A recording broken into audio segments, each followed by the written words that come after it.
And welcome everybody today. It's wonderful to have you here for our turf and lawn update. It's a great day to be inside listening to a webinar, thinking about how wonderful the grass is going to grow after this rain today. If we are here to learn about turf, we have the absolute right people in the room with us today, Dr. Grady Miller and Mr. Matt Martin. They're both with the Department of Crop and Soil Sciences at NC State University. If you've ever visited the Turf Files website, which is such a wonderful resource, you have seen probably their names and some of their work.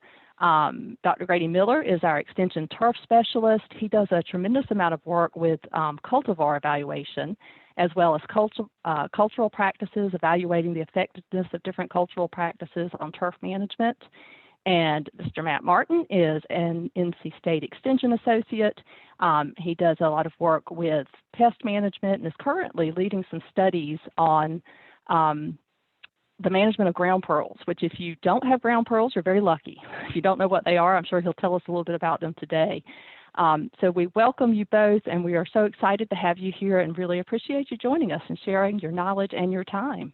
So I'm going to turn it over to you, Grady, and I'm going to stop sharing my screen so you can start sharing yours. Hey, thank you, Charlotte.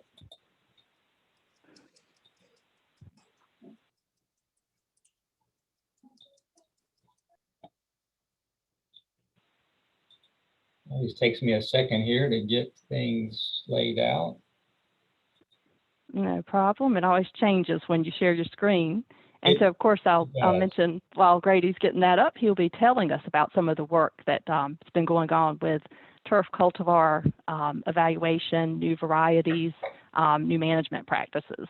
That'll be our first hour, and then Matt will come in for our second hour to talk about pest, disease, and weed issues. So let's see.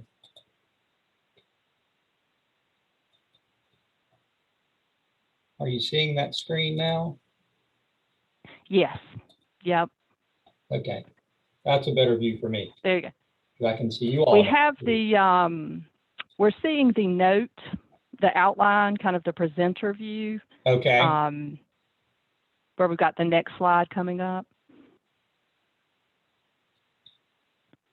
Yes. Maybe if you click on the button at the bottom that looks like the screen, the 1, 2, 3, fourth one over. There we go. Yep, now we've got it full screen. Looks got great. it full screen? Yes. Yeah, it's interesting. No matter how many times I do this, it always takes a few minutes to get it right. So, it does. And then Zoom update, so it's different for you the next time. Yeah, it does. It's a little frustrating.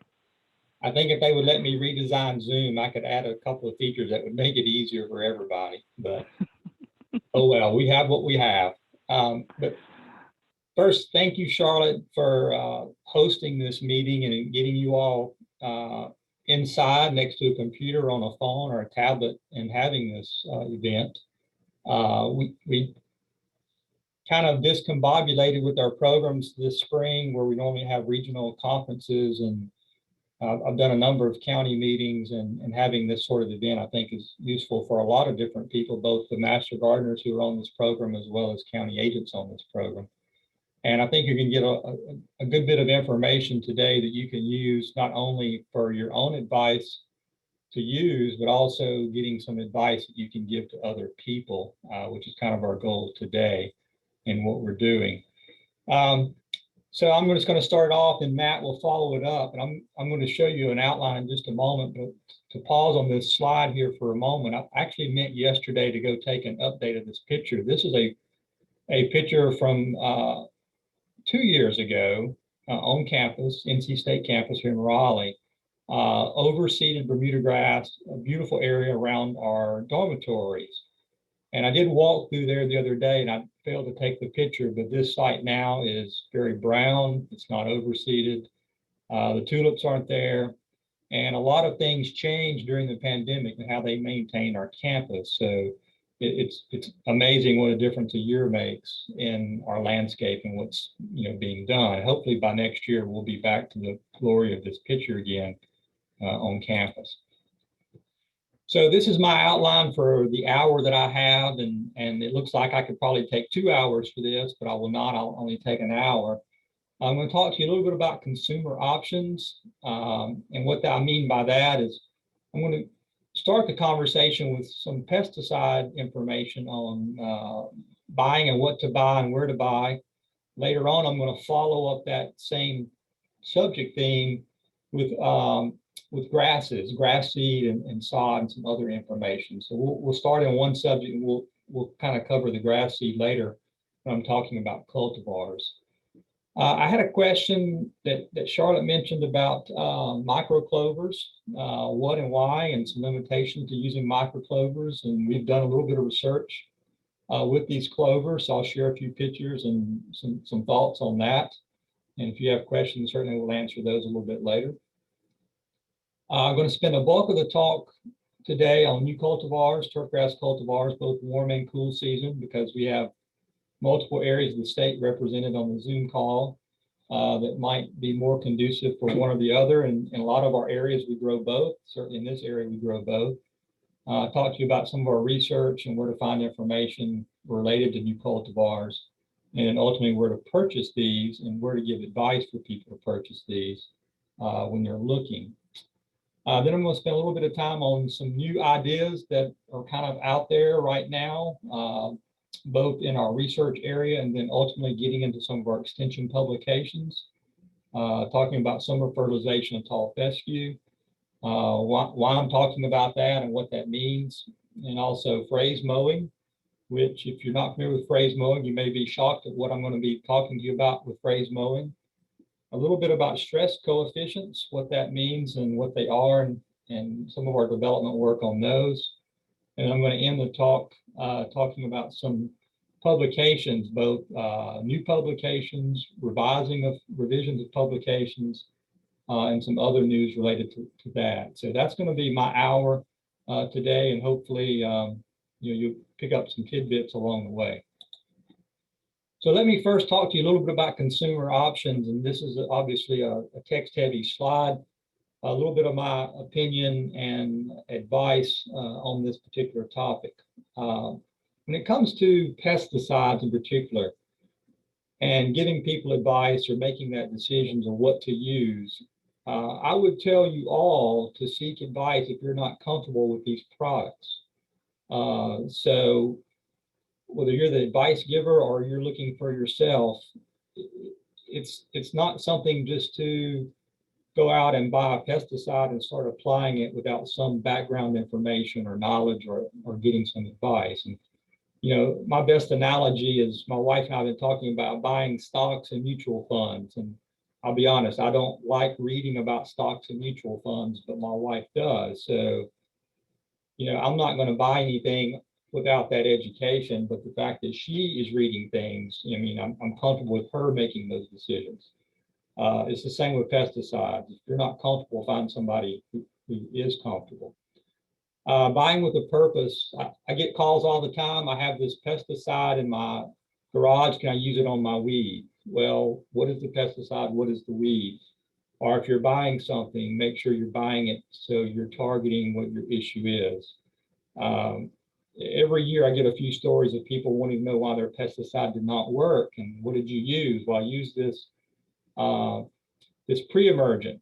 What were you applying it to? I was applying to these broadleafs out in my yard. Well, you're using something to keep something from growing, not a post-emergent product. So, you know, there's a lot of nuances with pesticides, and even someone such as myself or Matt, you know, it takes us a while to get comfortable and stay up to date on these. So, you know, get that advice and be prepared to use the products that you purchase. Some of these products require special application equipment, personal protection equipment, certain types of timings.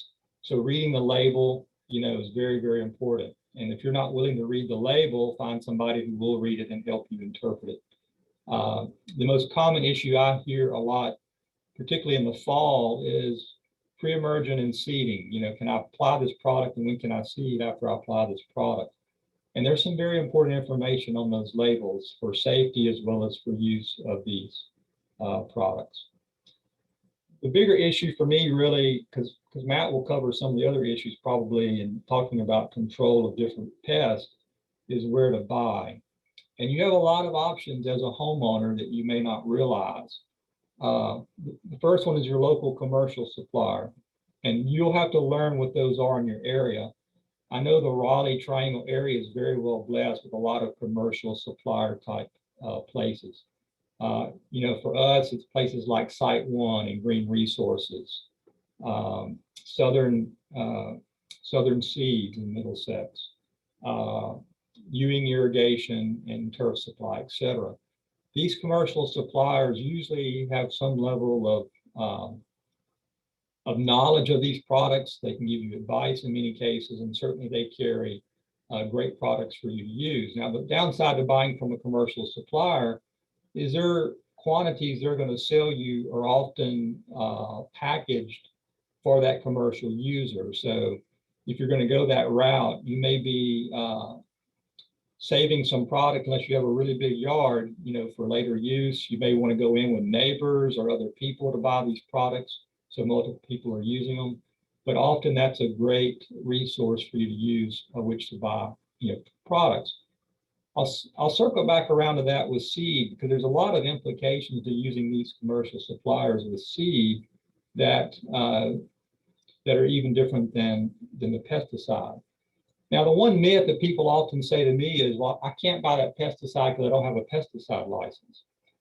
And the reality of it is there's very few turf and ornamental pesticides that require a license to purchase the product. You may say, well, what is that pesticide license for? Well, that pesticide license is really for people who are applying pesticides as part of their job, or if you're going to ever be paid to apply a product. So if you have a company and someone is giving you money to apply a product, then you need a pesticide license. You need that training. And the training is good for anyone, but it's not necessarily about buying the product itself. It's about commercial use. And I say that because the internet has opened up a lot of purchasing opportunities for products. Today, you could buy just about anything probably through the internet as it comes to pesticides, unless it is a product that does require a license. I don't want to discount garden centers and those type of operations because they are a great supplier of a lot of great products. And the big box retail outlets, whether it's Walmart, Lowe's, Home Depot, those sort of things, I would advise you actually to know what you're buying before you use those, because one, you're not going to get any education if you have questions before you buy it. And we've said this before, some of my colleagues, some of those products are not exactly formulated the best way. They're formulated pre-mixed in many cases for safety and other issues, but often you have a little bit more of a struggle to get them to be effective unless you really know what you're doing. So as far as buying, you have a lot of options out there. And I mentioned the internet earlier. I took 3 internet sites and just dropped them on this slide. If you're not familiar with Do My Own, it's a great resource. I actually order from Do My Own for my own house in many cases. They have categories, whether it's inside pest, outside pest, termites, you name it. Do Your Own is a one-stop shop for pesticides. And once again, you can order these online, shipped to your door, and have your products there. But once again, know what you're buying, educate yourself. The labels are available online before you order these products. They have a FAQ section on this website. People ask a lot of questions about how to use these products on this website. So you can use them as a resource, but the labels themselves are easily searched and you can read before you order it. Many cases, they're going to sell you a product packaged in a fairly large volume. So once again, it's like the commercial supplier. Decide how much you need, and do you want to really get a 2-gallon jug of this product when you only need a quart or less, etc. Do it yourself pest control on the bottom right is another similar website. They do a little bit more entomological insect type products, but they do have a lawn and garden section as well. And you know, are everybody's favorite place to love and to hate, Amazon.com, but Amazon sells a lot of pesticides now. So there are a few options if you go to the internet.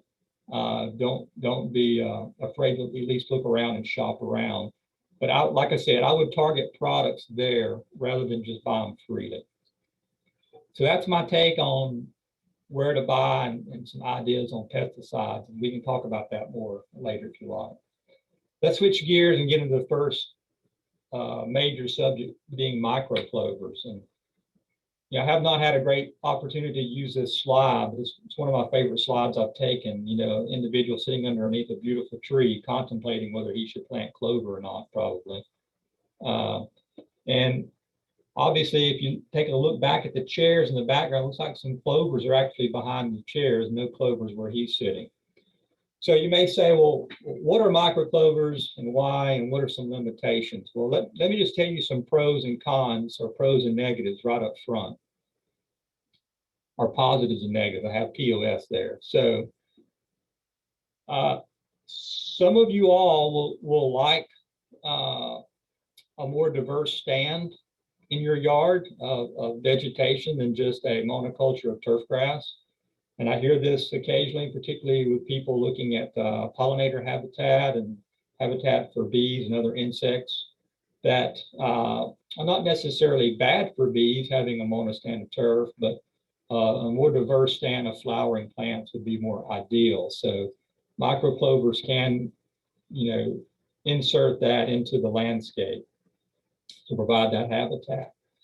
Certainly you get some diversity in color with the flowers, and I'll show you some pictures in a moment, if they're unmowed at least. Texture differences. And there's a new body of research that actually shows if you're managing a low maintenance landscape, and when I mean low maintenance, you're not putting a lot of inputs like water and fertilizer and pesticides into your landscape, then you can have I hate to say the word healthier, but maintain a greener landscape with less nitrogen by using these legumes, the clovers, mixed in with your other grasses. So there is an opportunity there to have maybe a more sustainable landscape with less nitrogen inputs from using microclovers. So the flip side, what are some negatives? Obviously, you have a broadleaf plant and a grassy plant in the turf. So weed control options are pretty much out the door. Not to mention there's probably I don't know of any labeled products for spraying over the top of clovers in a grassy stand. So, if you get an outbreak of dandelion or some other broadleaf weed, you don't have an opportunity really to remove it chemically. It'd have to be removed mechanically. Clovers are seasonal. So what do I mean by that? You would not want a 100% pure stand of clover established in a lawn without some other vegetation as the base. The way to really use these microclovers is to integrate them in with other turf grasses. And most people in North Carolina, at least, are integrating them with tall fescue because they're both considered cool season plants. So the clovers will go away part of the year. So if you don't have anything else underneath, then you're going to have bare ground for several months. So that seasonal aspect, you need to consider that balance with another plant. Because they do attract, other insects, there's opportunity for stinging insects, bees and things like that. So that's a flip side of the coin. It can be a pro, it can be a con. Some of our clovers can be quite invasive. They do have stolons and they do move, like a Bermuda grass, etc. Maybe not as invasive as Bermuda, but particularly traditional Dutch white clover is a pretty invasive plant. So if you have flower beds and other things around, they can find their way into there pretty easily. And I will also share with you some cost issues with these. So microclovers, as I like to say, come basically in two flavors, vanilla and strawberry. So on the left, you have a white clover, and it's a subspecies of like a Dutch white clover, Trifolium repens. The flower is white, and then the strawberry clover on the right has more of a kind of reddish, pinkish flower. The flower size and shape is very similar to a white clover. You'll notice that the leaves are different shape, a little bit more oblong leaf in the strawberry clover than the more rounded leaves of the white clover. These are obviously, full-size pictures unmowed of these plants. Now, the desire of what these would look like in a landscape is more like this picture. And I was actually at a research farm in the Pacific Northwest 2 years ago when I took this shot.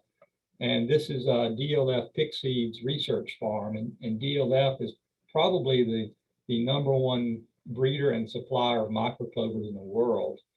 And, this is a microclover in a stand of fescue, and this is obviously a pure stand of fescue right next to it.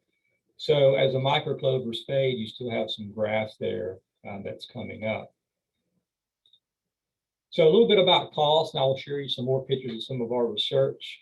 As I mentioned, these tend to be a little pricey. If you do a quick search, Good Nature, $40 a pound. That's to cover 600 square feet. And that's 600 square feet of an area that already has a grass growing in it. So you're supplementing that into a grass. I mentioned DLF before. They sell microclovers into a number of different seed mix. And the ones you may see marketed are this Eco Lawn, Grass Fix, and Kids Lawn, and there are others. But they're providing the microclover to other companies to put into the mix. If you do a quick search on Amazon, we mentioned Amazon earlier for buying pesticides, but Nature Seed, $20 for half a pound. That's the same as $40 a pound, covering about 500 square feet. Scott's, the Scott's company, OM Scott's, sells a product called Scotch Strawberry Clover, and it's only 48% clover, and the rest of it is a turf grass mix. It's substantially cheaper, but you're really buying half the bag is grass seed. But obviously there's a cost savings there, and you get the strawberry clover. Microlawn is another DLF clover. It's only 5%, and also it's sold, as part of a mixture with tall fescue and perennial rye. So it's 5% clover, 85% tall fescue, 10% perennial rye. $30 for 5 pounds, which covers about 1,000 square feet. So a little bit of an investment in cost of these if you want to plant these. And you can, like I said, you can buy them with grasses already mixed in, which is a little more economical, or you can buy them straight, get a little bit more pricey. So we started trials on these. It's been 6 years ago when we planted our first microclover trial. And the objective of our trial, and this is for a field day painted up with signs on it for an August field day a few years ago, is to look at low input turf grasses. So we asked companies to provide us what they would consider to be a low input turf grass that would subsist under no fertilization, no irrigation, no pesticide use after it was established. So we would put these out, we would water them, put a little bit of starter fertilizer on the plot just to get them up and growing. And then for the next 5 years, they receive no input.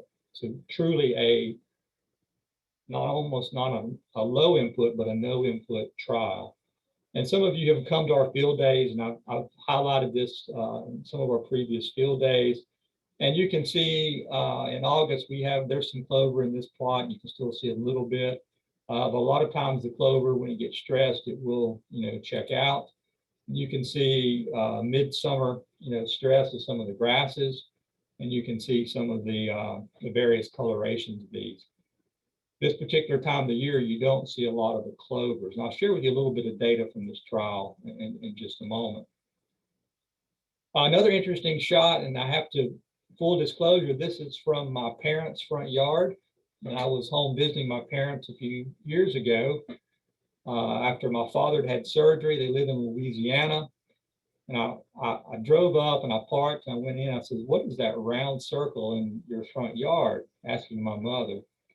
And she's like, "Well, I read on the internet somewhere where you were doing work with clover, and I decided to have a clover patch in our front yard." So she had my dad not mowed this circle, and they had clover already parts of their yard, and that was their diversity patch. So more than one way to put clover into your landscape, and that's the St. Augustine grass yard. My mother also said the cats really like to get down in there and try to hide from each other. So this is a data sheet, and NC1 is North Carolina. This is Missouri. This is actually Connecticut.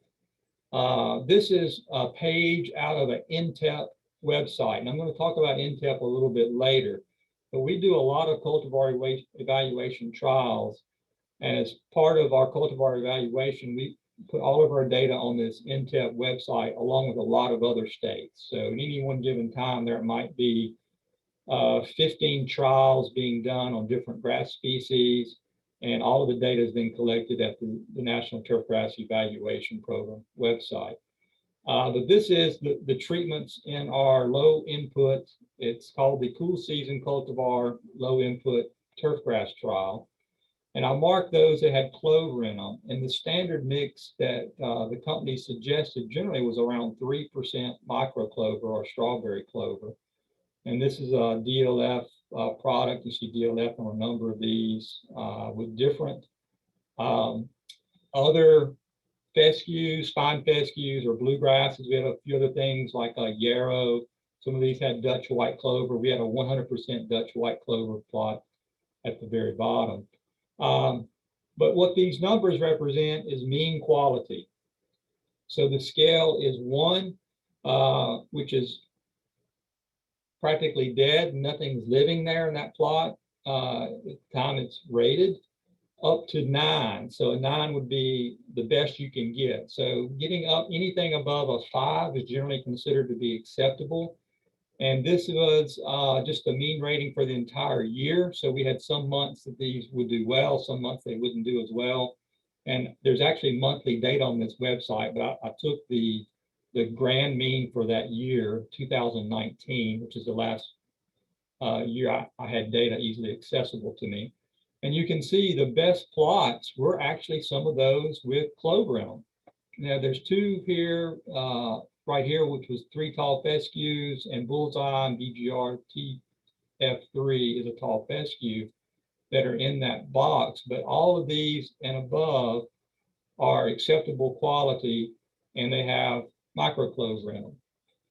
You may say, well, these tend to be a little bit low, and compared to a lot of our other trials, these are low ratings. But remember, these plots had no fertilizer for, at this point, 5 years, no water, no irrigation water, only rainfall, and no pesticides applied. So they're on their own, and we're just evaluating them on their own at that point.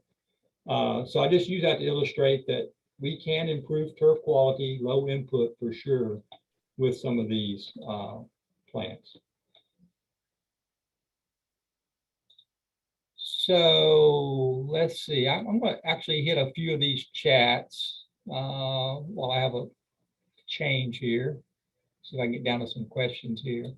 I have read that clover helps to choke out weeds. Is that true? I would say in general, anything that provides cover can help minimize weeds, but I would not necessarily say they could choke out weeds. The Dutch white clover can be very invasive, and you can get pure stands of Dutch white clover in some cases that will shade out anything else. So I would say that, but maybe not choke out weeds. Let's see, there's another question. Will clover grow in a wet location in my yard? Yes, it will. In fact, in my own personal yard, I have some areas that are wetter, and typically clover is a plant that generally does fairly decent in that wet area. How's clover growing in Louisiana at your parents in summer if it's a cool season plant? I said summer, but I think that visit was actually October, if I remember right. I have to look back what year it was.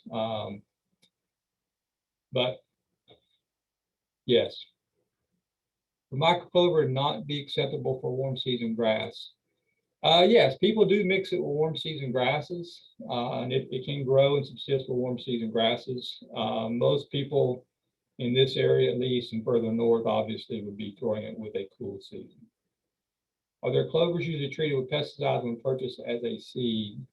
make them not a good candidate for microgreen eating? That's a good question. I'm not sure how to answer. The ones we tested were not treated with any pesticides. I'm not sure if other ones are treated. Now, generally, clovers are treated with a rhizobium to inoculate, so you get nitrogen fixation. So that's not really a pesticide, it's an inoculant.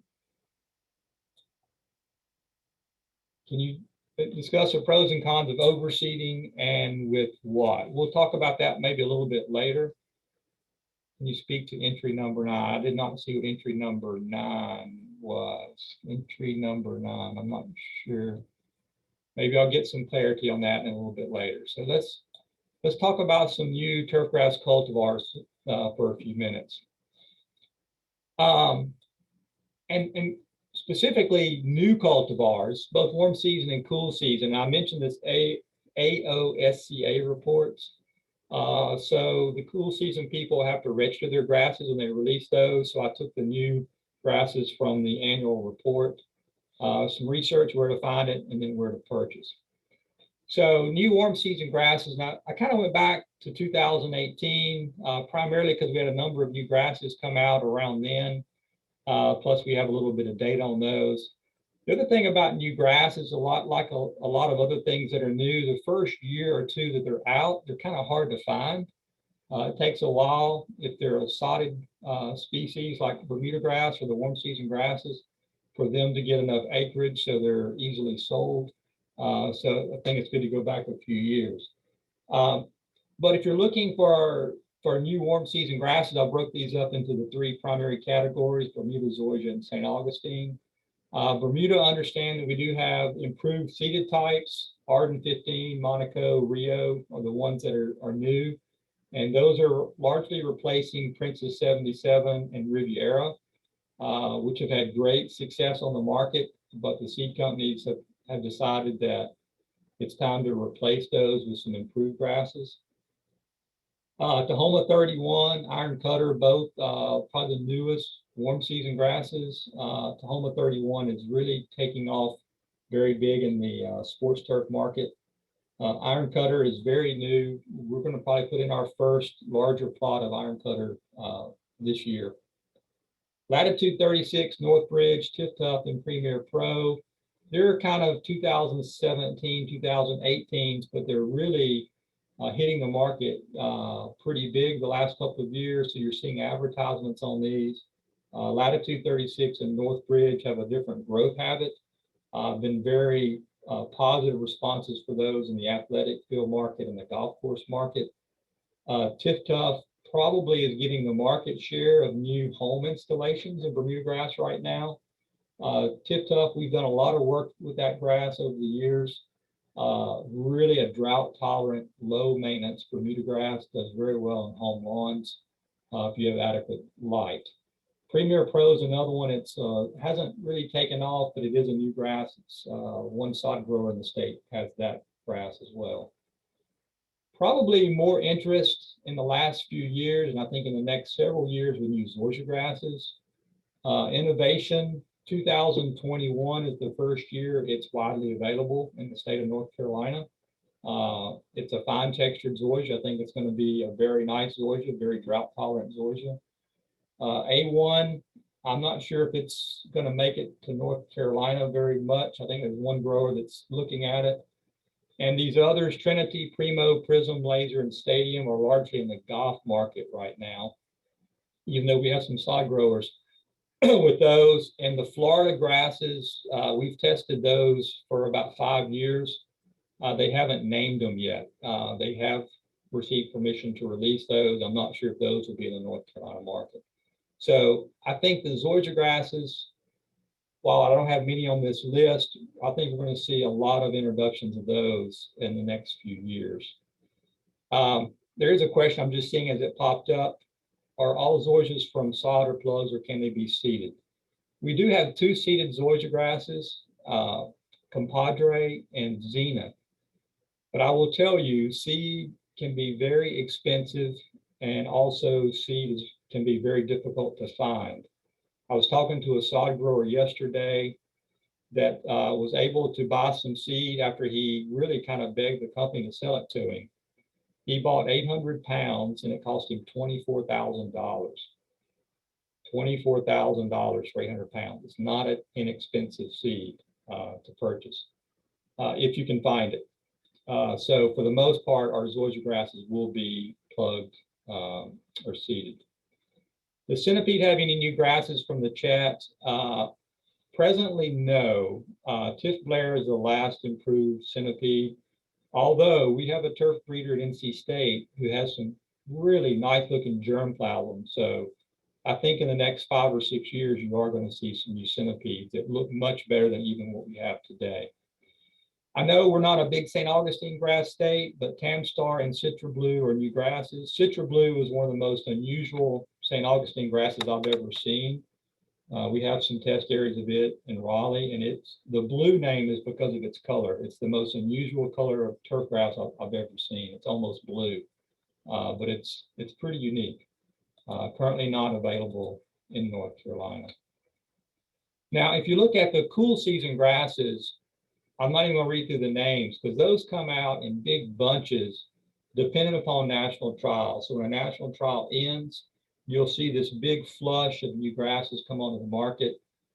This is from 3 years. You can see, I don't know, there's more than a dozen coming out in 3 years of bluegrasses. And if you look at tall fescue over 3 years, I don't know, there's 4 columns there. A lot of breeding and development effort into the seeded grasses. Seeded grasses are easier to develop and they're easier to market and easier to sell. So we test hundreds of these every year, and there's quite a few, 20 or 30 that hits the market almost annually. It's quite a challenge to develop lists of those that perform well, just because of the number of grasses that come out. Fine fescues, and actually the 2018, I had labeled them of what kind of fine fescues. You have hard fescue, chewing fescue, creeping red fescue. There's also a sheep's fescue that's a fine fescue. So these were all 2018. It was a large group because we had just ended the national trial. So there was a lot of releases coming out that year, and then the rest of these came out in 19 and 20. Fine fescues are primarily targeting shady areas, low input areas with minimal mowing. But I have to be totally honest with you, in full sun in North Carolina, fine fescues can be a challenge to grow and get established. A few pictures from our trial. Just a couple of comments on the chat as I see popped up on the screen. Are there any endophytic grasses in the trials?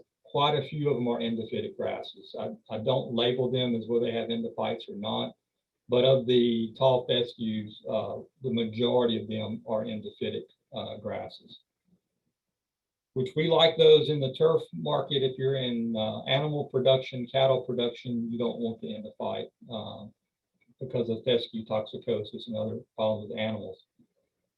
So here's our tall fescue trial. And once again, this is in Raleigh, Lake Wheeler research. And this was actually to get ready for a virtual field day last year. And as we do with all the field days, at least in the cultivar evaluations, I paint out my individual plots and put signs on them. And, you know, if you come to a field day, you can walk around these and look at them freely. The one thing I would tell you, and I get a lot of questions on tall fescue every fall, is, you know, what's the best cultivars? And to be honest, there's so many of them. You know, we have over 100 in this trial that we're testing. You see a little bit of diversity. Here's Kentucky 31 over here on the right. You know, it's a forage type. It's lighter green and coarse textured. But if you just look down these rows, you don't see a tremendous amount of variability.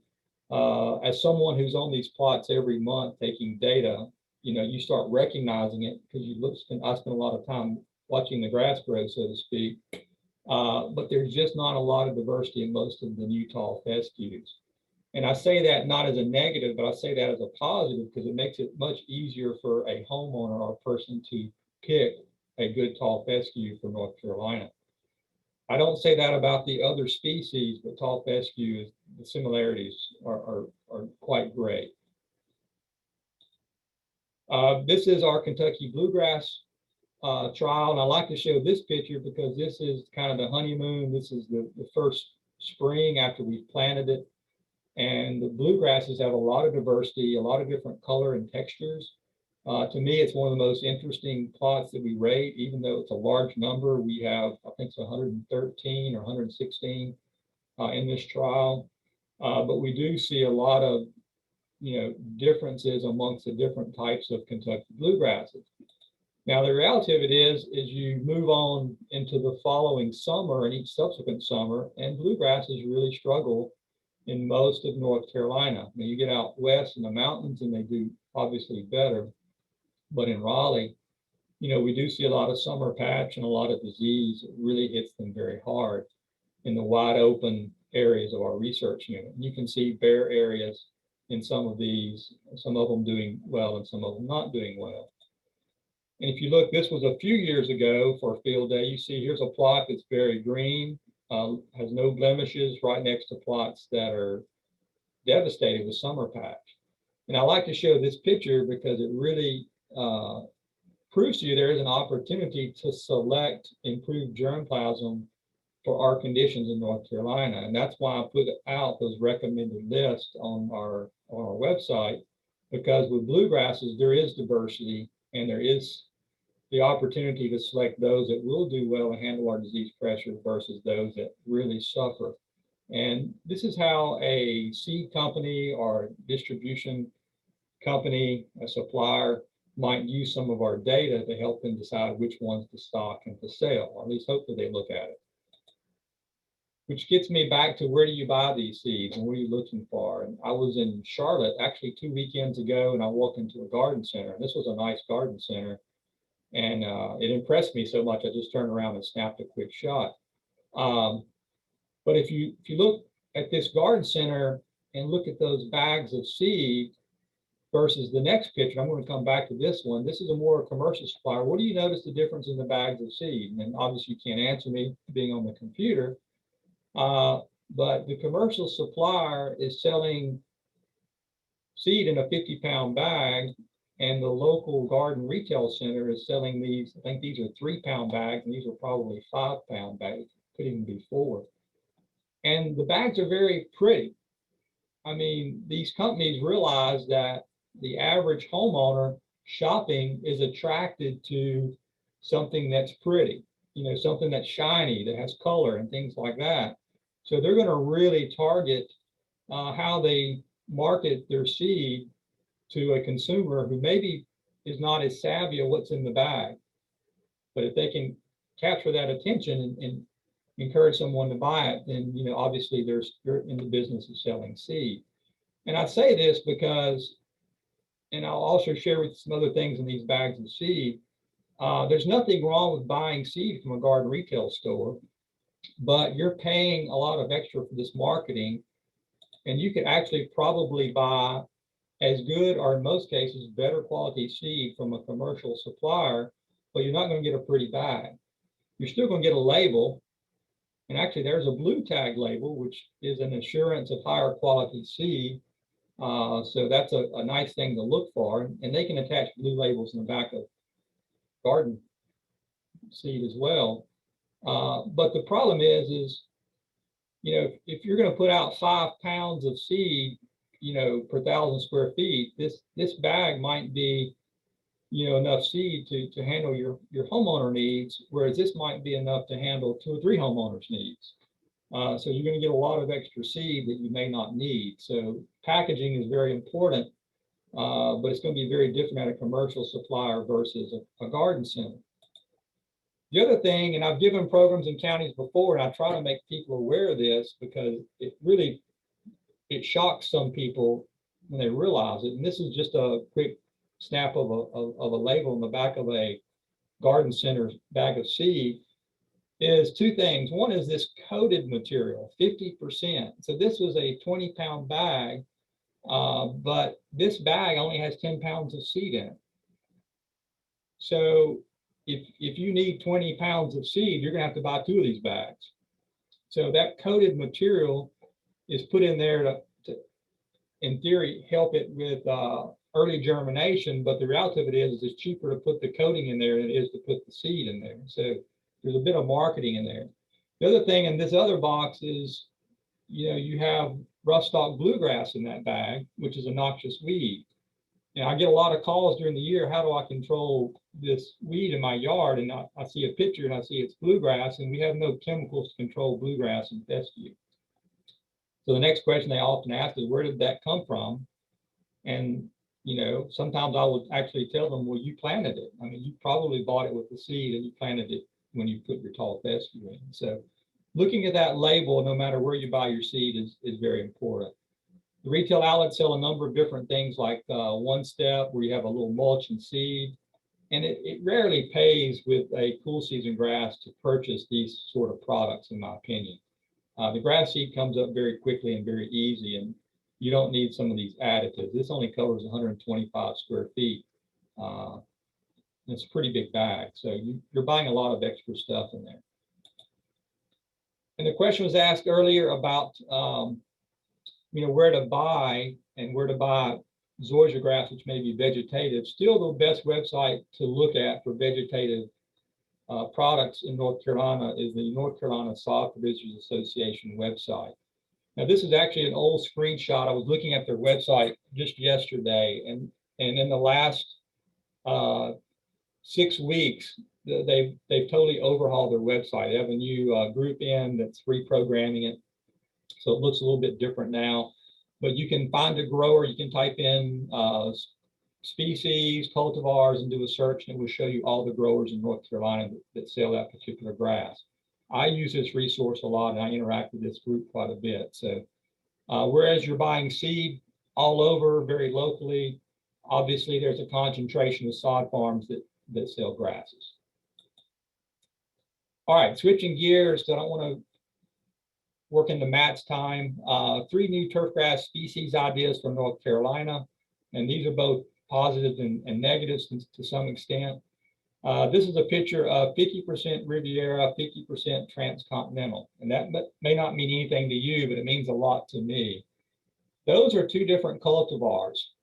And we are very accustomed to selling tall fescue with blends, multiple seeds blended into one bag. We are not necessarily accustomed to seeing Bermuda grass sold that way. And to be honest, the earlier attempts at this, there's still a lot of them out there that are sold, has been a way to really blend 3 low quality seeds together and sell it for a little bit more money. And really you're getting a low quality blend of grasses. This was the first blend I had seen put together of actually high quality seed. Transcontinental is a good solid middle of the road grass, and Riviera is one of the best ones that we tested for a number of years. And I was skeptical, but I've actually played around with this particular blend, and it was sold under the market of Jubilee for a while. I think they recently stopped selling it as Jubilee, but it actually performed very well because Transcontinental really overcome some of the negatives of Riviera, which was slow germination, early growth, and it provided a good rapid establishment, but you still had that really high quality Bermuda grass that over time seems to dominate the stand. But we generally don't like to see, I don't like to see Bermuda grasses blended together and sold as a blended seed, because often they segregate out and it doesn't do well under the lower performing groups. That's my take home message for that. There's only one slide for each of these 3 ideas. The next one some of you may have heard about is Blue Muda. And Blue Muda is a combination of 2 species names stuck together. So bluegrass and Bermuda grass. So they took the end of Bermuda and the beginning of bluegrass and stuck them together, and they call it Blue Muda. And it's being marketed over the internet, and you'll see things reported on it. I've done 2 Blue Muda trials. It's originated in Missouri, St. Louis area. They've had a lot of success in that area of growing Blue Muda. What's often done is you take existing stands of Bermuda grass and you prep the soil, and then you seed into it the Kentucky bluegrass. And the idea is you almost have a natural overseed because it's 2 perennials growing together. It's not like an annual ryegrass or even a perennial ryegrass on on a Bermuda, but it's 2 perennials. I'll be quite honest, success here versus Missouri, I think has been very different.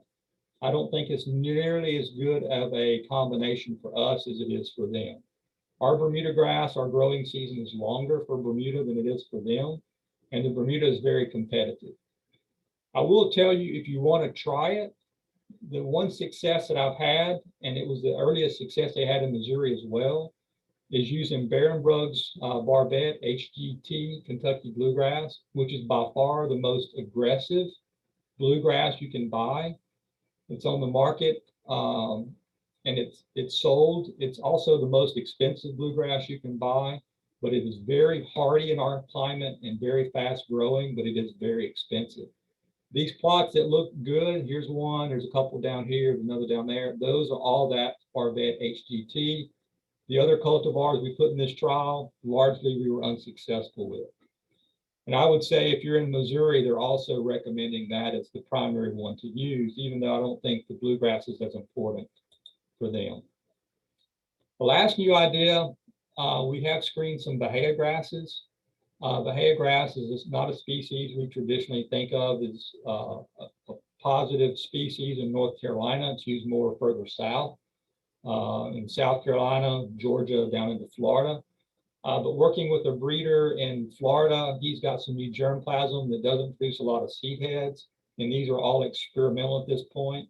I've actually since taken some of these out, but I actually think Bahia grass is going to have some opportunities in the coming years in North Carolina as a higher quality turf than what we think of it in the past. We are in an unusual area in North Carolina, the fact that we can grow multiple species, and it's a challenge sometimes to figure out what's the best species for the given situation, but we do grow multiple species. This is a publication I wrote for North Carolina Turfgrass a number of years ago. I still say there's still a lot of education to be done for our consumers on what their options are. I'm going to continue to revise some of our extension publications to provide some of those options as well. An interesting story, I had a homeowner ask me, could they grow turf here? And I looked at that mess and said, yeah, you probably can, but it's going to take a little bit of work. And, you know, a few years later, it looks decent. You know, you limb up trees, you get some airflow, you get some things like that. And, you know, there are some clovers in here. This is a mixture of bluegrass and fescue, but it looks a lot better than this looks when they first moved to the property. Closer to campus here, down at Yates Mill Pond. If you've ever been there, it's a wonderful old rustic facility where they grind cornmeal. They had problems with their turf here, and they were growing fescue. And they asked about, you know, different fescue seeds. And I said, well, you know, to be honest, I would not grow fescue there. You have enough sunlight, I think, to grow something that will handle your traffic. And it's a high traffic area. They do a lot of wedding pictures and groups come in. Obviously, it needed some soil prep, very hard surface. So we did some soil prep, wrote them out a prescription there, and put in Bermuda grass. And this is, you know, 2 years after Bermuda grass was there, and it's holding its own. And there's wear areas in front of the sidewalks, but often that turf selection is very important for long-term success. And we shouldn't be afraid to try different species in different situations. And, you know, it was questionable whether they'd have enough sunlight, but obviously you see a lot of sun in that situation. And occasionally we don't have enough light, and you need to try alternative plant material. You know, some dwarf liripe looks like turf in these situations, but it's not turf grass. I mentioned this earlier about INTEP. This is where all of my cultivar evaluation data goes, and I stress the word data because this website is very data intense. We have data on this website going back to the 80s. They literally have millions of data points embedded in this website for cultivar evaluations for a long period of time, a lot of locations. And I'm actually working with them right now with a big group, a big team to try to condense that data down into reports so people can more easily digest it. Because I'll be honest with you, this is not for the faint of heart. plant log. There's not pictures on this website or anything. It's just a lot of data. So you have to really mine it to get a lot out of it. But it is a great website. And it's from that data that I produce some of our recommended lists. And those are on our Turf Files website, which I'll mention a little bit later. So, we may test 300 tall fescues and our recommended list may have 100 on it. But we're trying to condense it down. So the last two sections to cover in my time, some new cultural practices, some new ideas, and then I'll end with some publication information. So 3 items I want to mention briefly. Summer fertilization and tall fescue. We'll do that one first, then phrase mowing, and then coefficients. This slide, you probably can't tell, unless you're a total turf nerd like myself. We were doing some research out in the Charlotte area, and we were actually using this as a test subject lawn. This is a tall fescue lawn, and this lawn right next to it is zoysia grass. Now, there's times of the year then these grasses will look somewhat similar, but obviously they're managed very differently. Where most of our fertilization on a warm season grass occurs in the summer months, we generally recommend people stay away from fertilizer on tall fescue in the summer and only fertilize it in the fall and in the spring, and then stop fertilizing it, later in the year. So we've had this discussion amongst the turf faculty for a while, but Jim Kearns, Dr. Jim Kearns, he's the last name on this publication. He did this studies for several years looking at influence of nitrogen rate and timing and a bunch of other things with fungicides on brown patch. And the whole reason why we told people not to fertilize in the summer is because there was this thought process that it encouraged brown patch. So not to go through this table and actually change the table, just to tell you all this data was basically the same. No matter what months he fertilized, if he used less than 5 pounds, and these were all the 3-pound rates. And even though he fertilized, in this case, March, April, May, September, March through November, so that's all through the summer, June, July, and August, it did not increase brown patch. It did not increase brown patch. Like I said, this data, this paper is available. It's a long paper, so I only took one table out of it. But the take-home message, for you all is don't be afraid to apply reasonable rates of N outside of commonly recommended 1st of September, 15th of March period. That actually may help mitigate stress. And we're going to slowly, we've actually started changing our extension publications to reflect this result, that don't think that applying nitrogen outside of that period will ramp up your brown patch, because we haven't seen that. We've got 2 years of data, 2015, 2016. So there's been other studies that show low rates of N. What I mean by low rates, don't go out there with a pound of N per 1,000, in the middle of the summer. Those 1/4 to a 1/2 pound rates, just to kind of give it a little energy and give it something to feed upon when it's not under severe stress, can actually be beneficial for recovery. So that's the take-home message there. Phrase mowing. So if you thought I was going to talk about mowing with the traditional lawnmower, you were wrong. This is a phrase mower right here, and you can see the results after we phrase mowed, and the material that's mowed off goes into the back of a dump bed. So that's a phrase mower in action. And we've written a couple of papers. A phrase mower, you can go down to up to 2 inches deep. This is a 1/4 inch, 1/2 inch, and 1 inch. You may say, well, what are you doing with phrase mowing? It's primarily going to be done with Bermuda grass, athletic fields, and golf courses, but we have known some people do some home lawns with these. The idea is remove organic material. It's much more aggressive than vertical mowing. It's like vertical mowing on steroids. It's removing a lot more. Now you can set it to remove less, like we did in this pass, or the pass next to it, much, much more. We have a lot of data in a lot of different categories, but the idea in this particular graph, this is on a Keenan Memorial Stadium at UNC Chapel Hill. They actually led us over there to do research on their field. Very low infiltration rate of water. We phrase mowed, and it dramatically increased infiltration rate. By removing that organic layer, we rejuvenated that field, and that Bermuda grass grows back very quickly from it. Very quickly, because you have rhizomes and stolons. So if you hear the word phrase mowing, this is what it's talking about. It's dramatically removing organic matter material to improve growing conditions. The last new idea I wanted to mention, we have this publication, Water Requirements North Carolina Turfgrass. It's AG 661. There's a lot of background information in this publication on irrigation scheduling. And if you look through the publication, this is for the Raleigh area, we have about 30 tables in this publication. We've actually back calculated run times to set up your irrigation controller.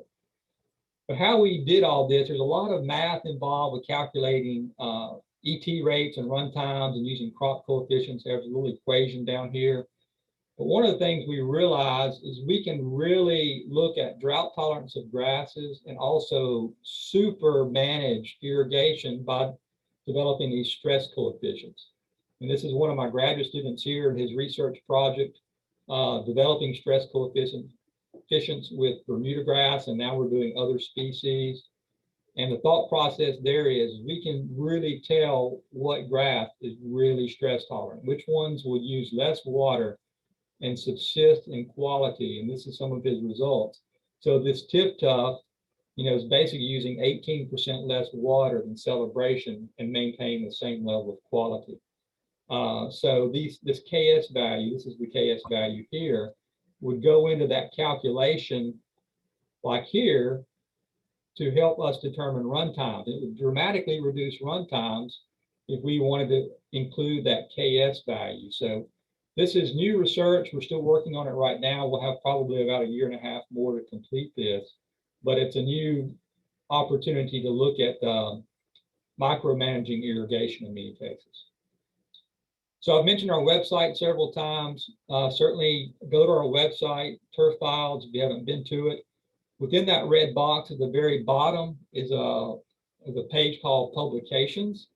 And a lot of the information that we share and we use are listed as part of those publications.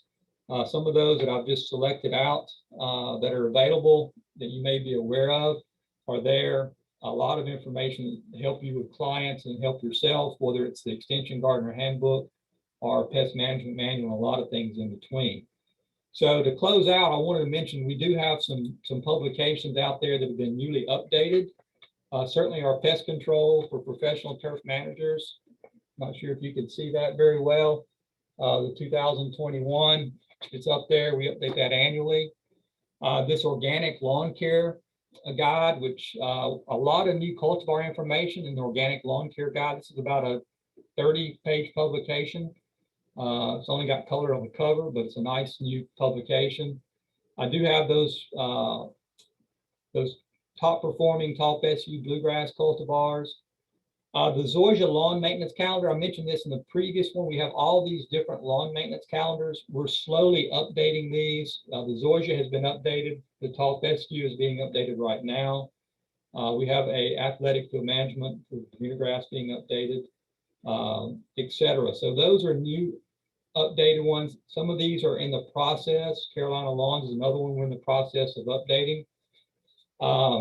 So be on the lookout for these, because some of these are very old. That organic pest control guide was 20 years old. None of the authors, only one of the authors was still employed at NC State. The rest of them had retired. The other publication that we're working on right now, which is, except for pictures, is near completion, at least to get it to review, dogs and turf grass interactions. So that's looking at wear tolerance of turf. If you have large pets on the turf, it's looking at dealing with the defecation and urination on turf grasses and what it does and how to deal with that. And also, if we keep it in there, we're debating animals eating the grass and what that does or doesn't do with the pets. So that's a new publication we're working on. Some of you may wonder about field days. We're scheduled on a normal year to have a field day the second Wednesday of August each year. I'm not even sure what that date is this year. We have not heard from the university whether we'll be allowed to have an on-site field day yet or not. And if we do, what that may look like. They are having some small field days this summer. but we're not sure that late in the summer, or even if we might postpone it till fall.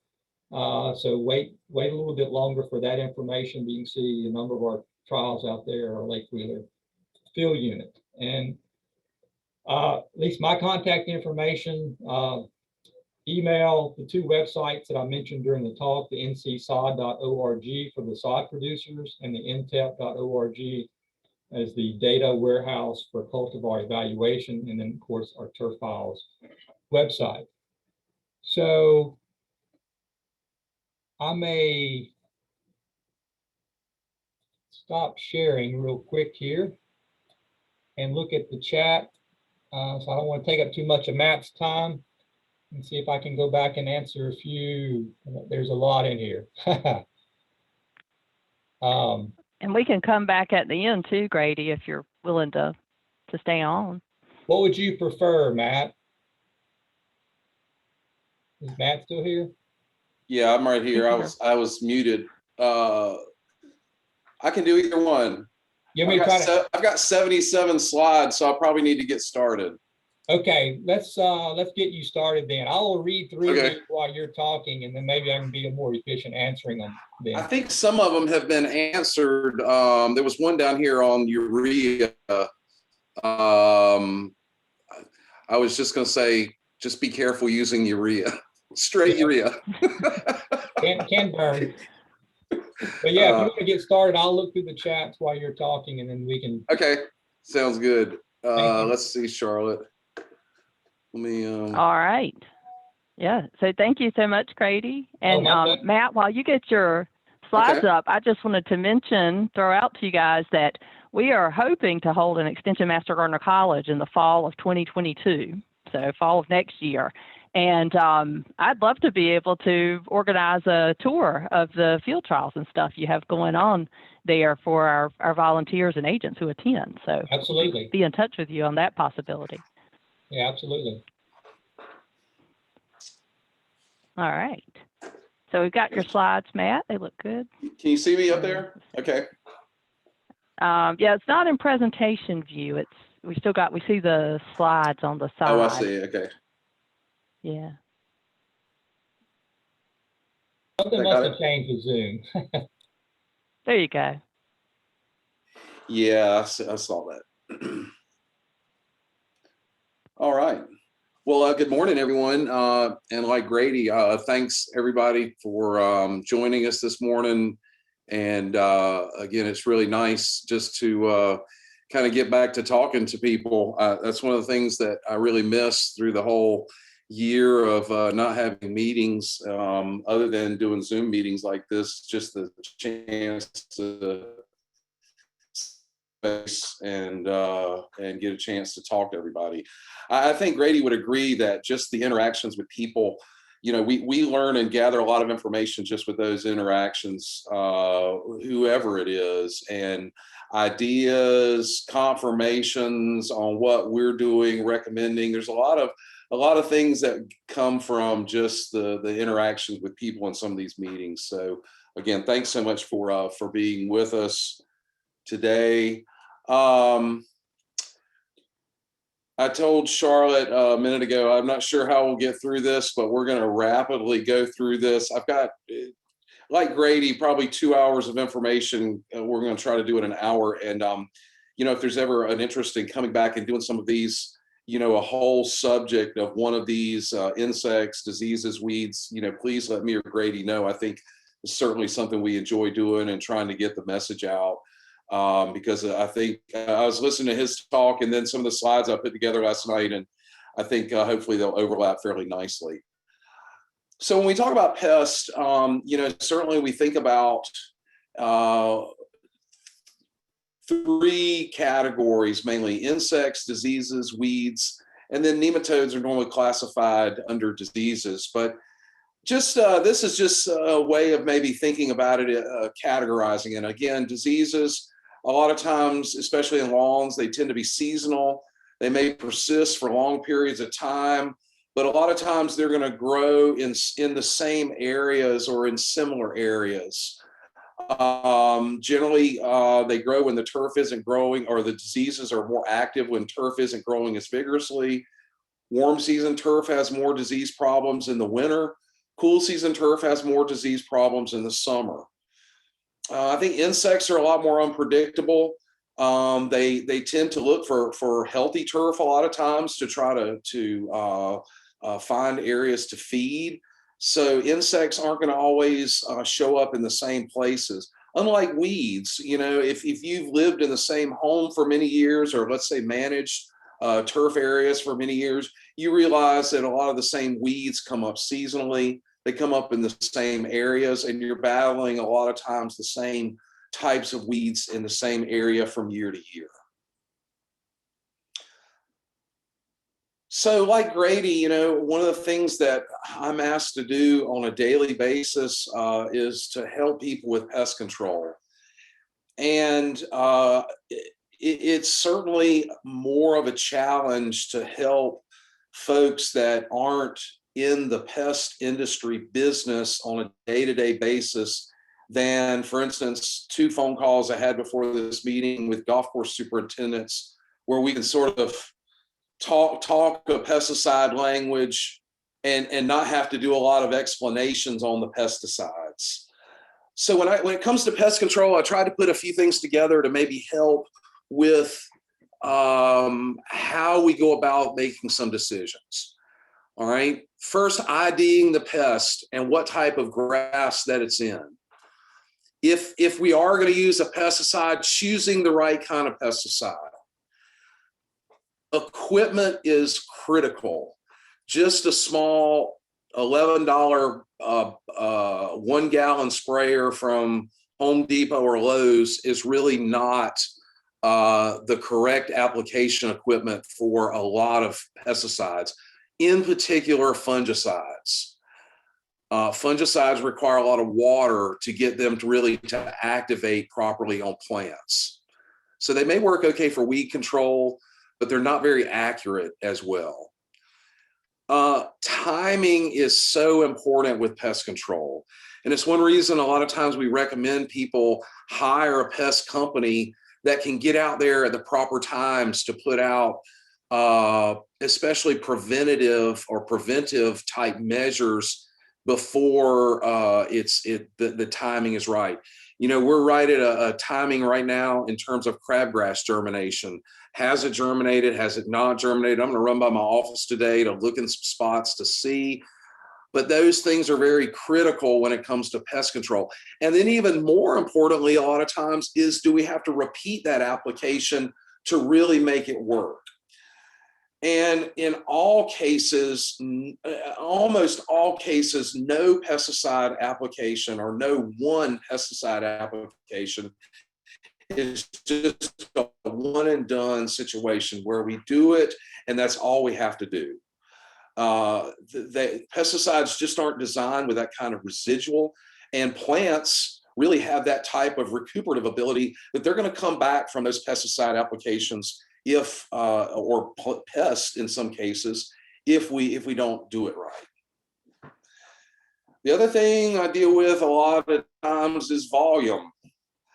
All right, let's think about when we talk about and recommend pesticide products. So if I recommend Speed Zone Southern to a customer or a client or someone on the phone, they can measure that out at 1.5 ounces per 1,000 square feet. It's pretty easy to measure 1.5 ounces, put it in a gallon of water in this $4.99 cup. Metsulfuron, on the other hand, is another broadleaf herbicide, a very effective herbicide. It's 0.32 grams per 1,000 square feet.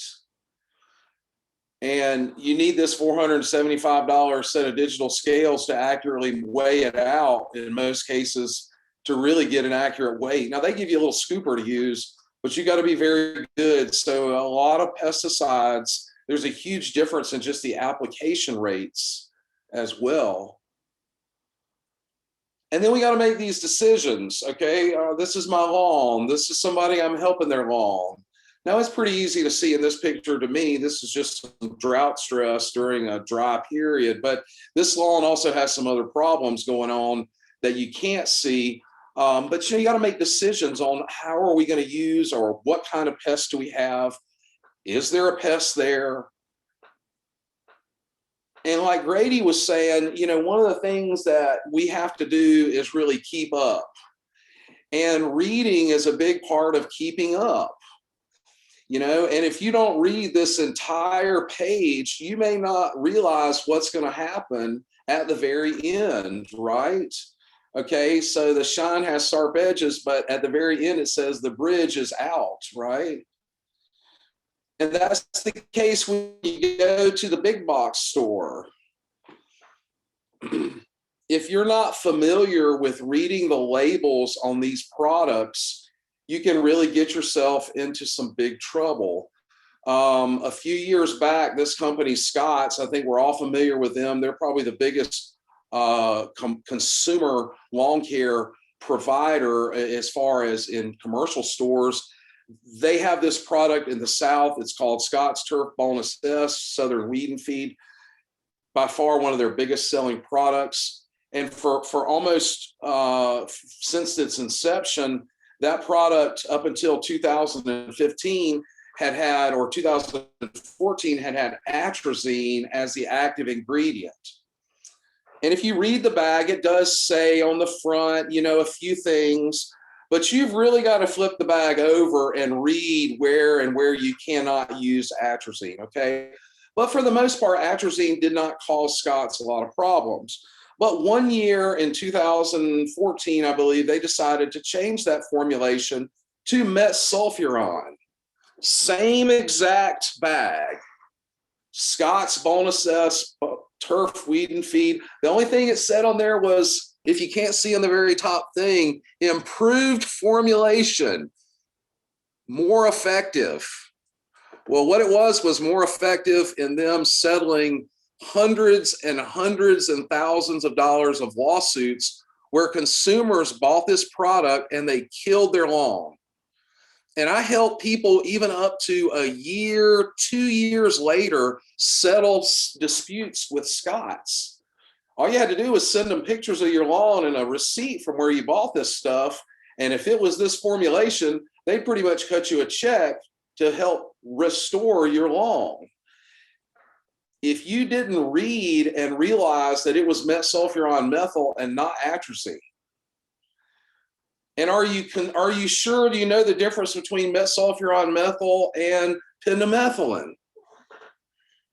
Because if you go today, I was in Lowe's Sunday, and this is front and center right now with their pre-emergent herbicide products. Well, pendimethalin is a pre-emergent herbicide, like Grady was saying, that will kill weeds before they come up, whereas this product was used as a post-emergence product to kill weeds after they were up. So like Grady with stocks, if you don't like to read and really absorb yourself into this, again, that's where, myself and Charlotte and a lot of the extension agents are certainly here, to help you and help with make some of these decisions. Okay, so I'm going to try to stay on time with this. So if I move too rapidly, and I'm going to put my little clock in front of me here, what I've done is I've split the talk up today into insects, diseases, weeds, and then just a few emerging pests. So we're going to spend just a little bit of time on insects first. I'll take just a short break, or we'll stop for a second and see if there's any questions after we talk about insects, and then we'll sort of move on. And so what I've sort of defined this as are the common ones and maybe the less common ones in North Carolina lawns. And not everyone is going to get grubs. Not everyone is going to get armyworms. Not everyone is going to get these more common problems, but they certainly are more widely geographically distributed than the ones on the right that would be less common, that we certainly see issues with, but also might be, again, on a little more isolated situation. So first, let's touch on white grubs. Many different types of beetles that may produce white grubs. But in most cases, we target and we think about 2 or 3 of these species for lawns. Japanese beetles would be probably number 1. Green June beetles be number 2. And mast chafer beetles being number 3 as far as problematic in home lawns.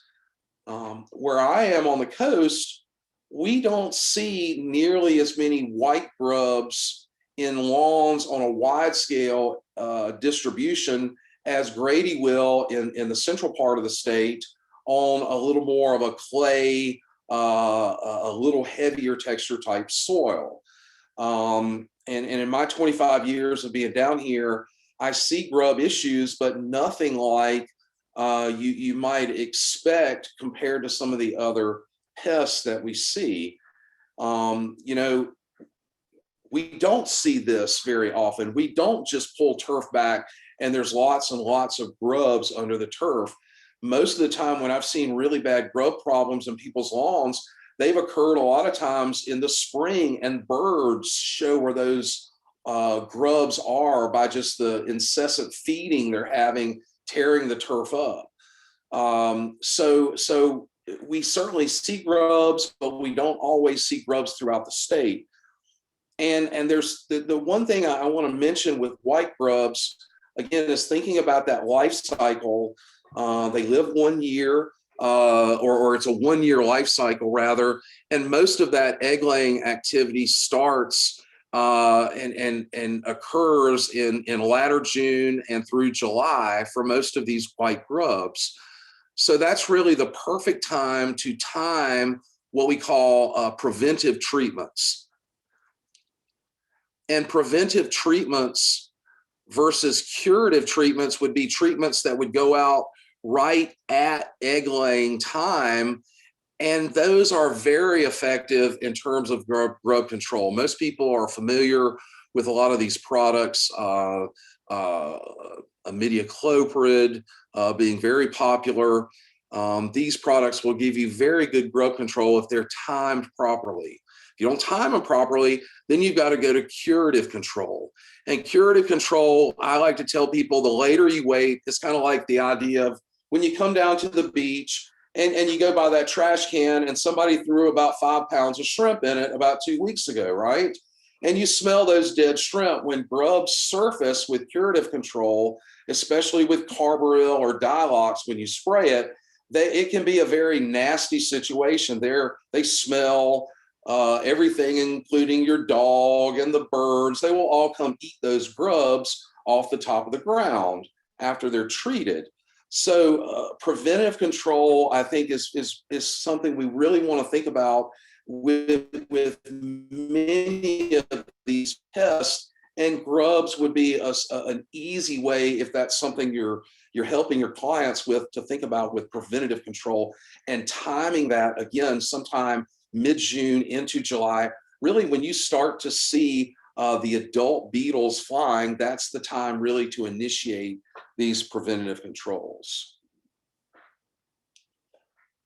Okay, another pest that we see throughout the state now, used to be more on the coast, are armyworms.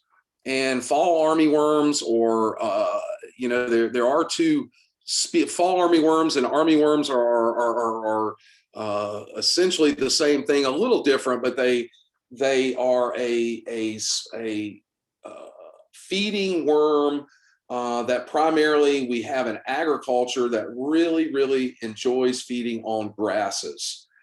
Fall armyworms will not lay eggs in the grasses. They like to lay eggs on structure around the grasses. So a lot of times that feeding activity starts at the base of trees or fences or some type of structure in a lawn, and they'll eat inward away from that structure. It takes about 30 days for this moth to lay eggs and then become this caterpillar. And we can have multiple generations some years of armyworms in lawns, which can necessitate multiple applications of pesticides sometimes to negate them. And they are called armyworms because they can do a lot of damage very quickly. I put this picture up because if you look in through the woods in the backyard, you can see that this homeowner, what they see behind their yard is someone with perfectly green grass, and their yard looks like it's the middle of February. And Grady and I, we've seen situations like this in small lawns. It can occur over a matter of 36, 48 hours if you have a bad outbreak where most of the lawn gets consumed in these small areas. It does not take long. And there are products that we can put out preventive for armyworms as well. We're not going to get into the particulars of all the different pesticides. We can talk about that in the chat, or if you want to talk about that at the end, but we do have preventive products, but they have a little bit of a lifespan for armyworms, and they are quite expensive. The other side of that for armyworms is just to come back and keep treating. And there really is kind of an unknown factor as to how long you're going to have to treat. It's really until they just decide they're not happy there anymore and they quit inhabiting that area. There's not a finite number of applications with some pesticides. I can say, oh yeah, you're going to have to treat 3 times or 2 times. It's really until the armyworms really stop flying and stop inhabiting that entire area where they are. Okay, so another pest that we see a lot of injury, mainly on St. Augustine, but occasionally on zoysia grass, are chinch bugs. And I just put this up just quickly to make people aware of chinch bugs because of the amount of injury they cause on St. Augustine. I know that's a limited grass in North Carolina, but in certain situations where you do have communities or large areas of St. Augustine's, these can be just devastating. And the necessitate to replant is there a lot of times after you have injury like this. And that's in some ways why I put the pest up that I did. It's not the fact that, we certainly see more of some of these pests, but also these pests can do a lot of injury to your grasses. And having to resod or reestablish turf, it's not only expensive, but it's also time consuming. As you see with some of Grady's seeding data, or again, if you're trying to resod, ultimately this lawn right here is now zoysia. These homeowners went through a few years of trying to battle chinch bugs and just gave up. And the other thing I'll mention about pest control is something Grady mentioned, is that proper turf selection is important. If you're not willing to go to battle with chinch bugs every year, then St. Augustine is not a good grass for you once you get it. And you're probably going to cases with St. Augustine.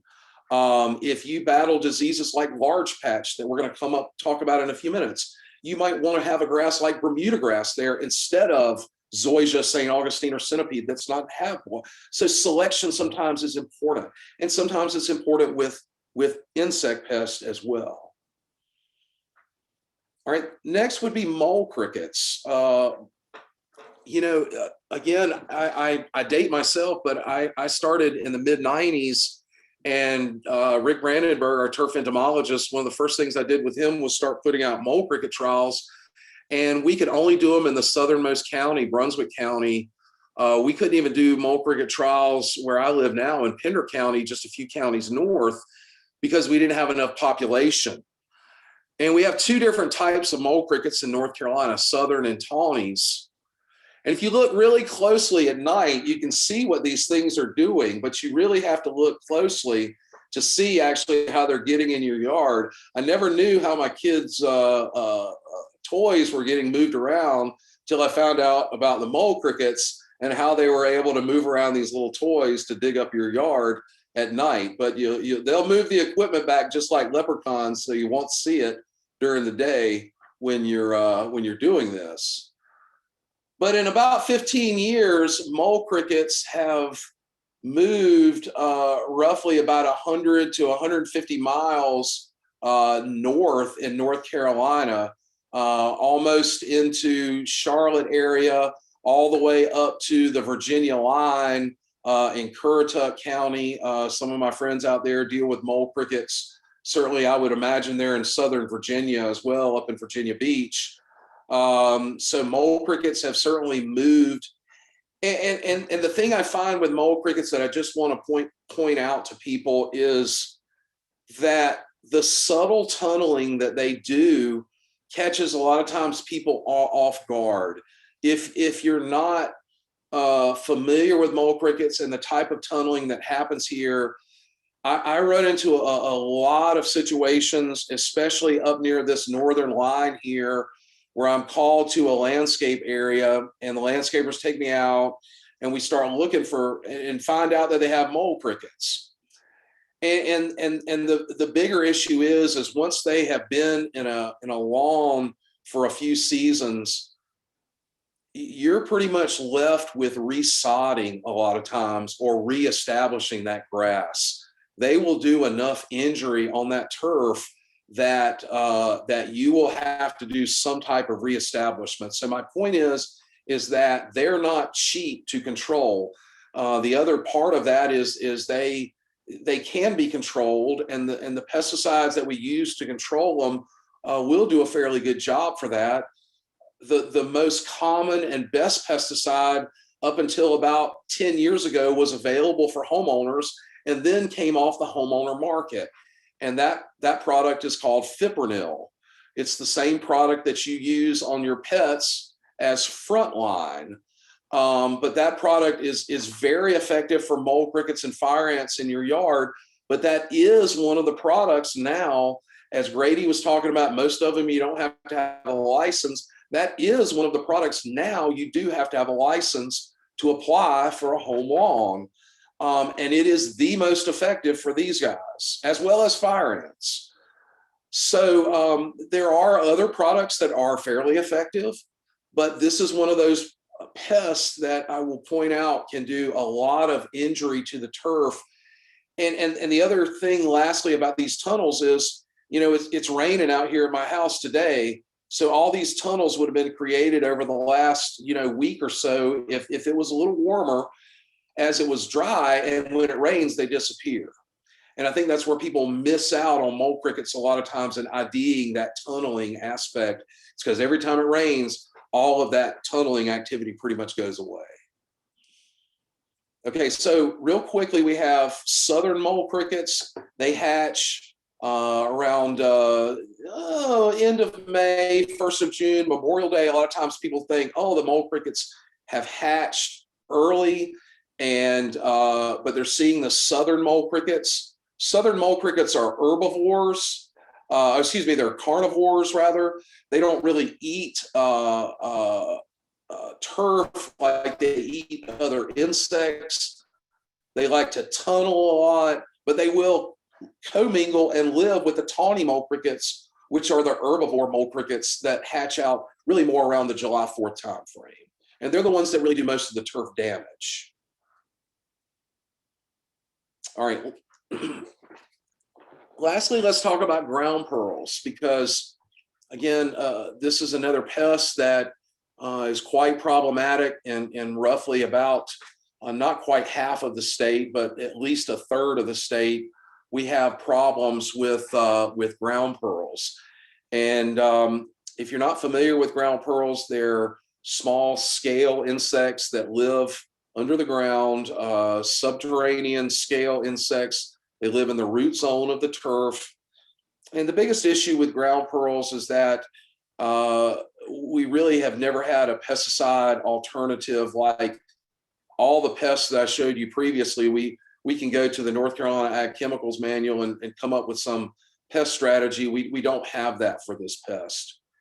And once they start injuring the turf, the areas can spread together. And in most cases, over time, the turf will just die. And especially in areas like this very sandy soil types, like this is out in Bladen County near Lake Waccamaw. These soil types, once the turf is injured, it's often replaced by just broadleaf weeds and other non-desirable types of plants that are tolerant to the grass. I was out at Cape Hatteras about 3 weeks ago at the new lighthouse site. It's the first time I've been to Cape Hatteras since they moved the lighthouse. My wife was taking pictures of the kids. What was I doing? I was taking pictures of the ground pearls in all the grass areas out here. I think when I looked on my iPhone, I had 2 pictures of the kids and 90 some pictures of grass, and she had all the pictures of the kids. But so if you remember, they moved the lighthouse about 15 years ago. And when they moved the lighthouse, again, they just cleared an area out of the mangrove forest. And lo and behold, what's there when they put the lot, when they plant the turf there, the ground pearls are there. And these are some of the injury areas that we see. It's a picture of the pink adults. They hatch in the spring. Here's where they live in the root zone of the turf. Here's a little up close picture of the 3 different life cycles of the ground pearl. If you look in the soil particles, you can see the little white eggs. They look like pieces of cotton. If you look at the little pink females, they are here in the foreground. There's one hiding beside the penny. And then if you look on the penny right beside Abraham Lincoln's head, you can see the one cyst that I found when I took this picture.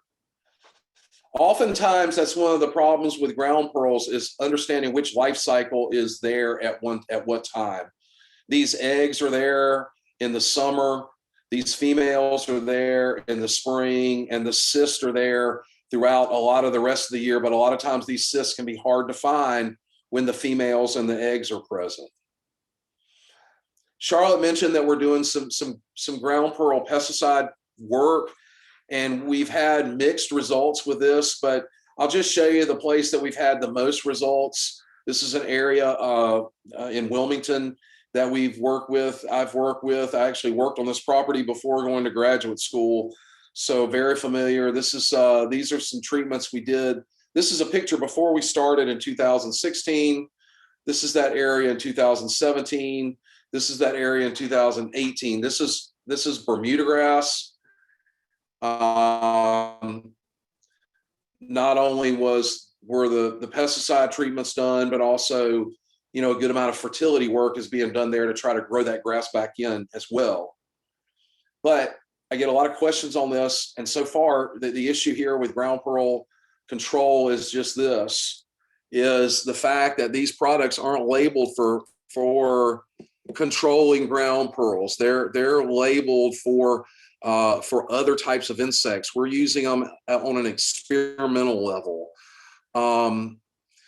What we found that's most effective are multiple applications with repeated applications of multiple products in the same family. So there's a pretty factor there. And in the beginning, we had some additives that caused some phytotoxicity concerns that we've taken out. But we're just not ready to say, okay, these are what you want to do. And again, until these products are approved for labeled use for ground pearls, there really is no recommendation for these. And we do have pesticide companies that have some interest in this. I think the one thing that doing this work has done is it's generated more and more interest. And every year we screen more and more pesticide products for this. But hopefully in the years to come, we'll have more and more data. I'll mention, lastly, that Dr. Brandenburg is our third sort of turf pathologist that has been employed at NC State.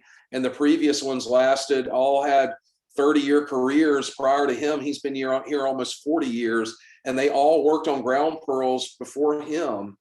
And nobody has ever found any pesticide control. So just finding something quickly is something that we would have hoped would have happened with stronger pesticides that really had probably more impacts on the environment and other insects early on, but we just haven't found the magic cure for these. All right, so Charlotte, I'm going to stop real quick, and then we'll do diseases. Any questions? Kind of looking up here. All right, let's look in the chat here. Yeah, Matt, one There was a question on milky spore being effective on Japanese beetles. Could you speak to that? Yeah, milky spore does have some effectiveness, but if you only use it in your lawn, it's not going to be as effective as if entire areas are used with something like milky spore. So it does have some effectiveness, but it is more effective used on large scale on a large scale market, large scale area. BT on armyworms, I don't, that's a question I'd have to ask Rick as far as using BT on armyworms. Armyworm outbreaks are so quick that I don't know what kind of data with some of those organic products they've had on armyworms, to be completely honest. Name the pesticide for mole crickets, fire ants again. That would be fipronil, Fipronil. And why was it taken off the consumer market? Well, really, it was a settlement between the company that has fipronil, Bayer. There was some relabeling that they had to do because of some data that they had that in terms of aquatic organism data. So my understanding was it was sort of a settlement that rather than having to spend a lot of money and redoing a lot of that data, they took it was a very small market, they took that off the labeling. Not concerns over bee deaths, I don't believe. Is that right, Grady? Did you put that? I know that's been mentioned before, but I never know if they ever documented that or not. Yeah, I was, the other issue with fipronil is that in the private pesticide world, especially in the golf world, it was being used as a agricultural spray. And that spray, when fipronil is in a liquid form on turf, it is a cancer carcinogen. So that product has always been a granular product. And there was a lot of issues between some of the misuse of that product at the time too. It's now a restricted use pesticide, whereas it wasn't during that time frame. So it's now tracked with whoever buys it. So what do you do if someone has ground pearls? Well, the best alternative we have right now for ground pearls is planting an aggressive turf like some of the Bermuda grasses that Grady was mentioning. The newer generation of Bermuda grasses like Celebration, I've seen Latitude 36 on a few lawns, but it's still somewhat new.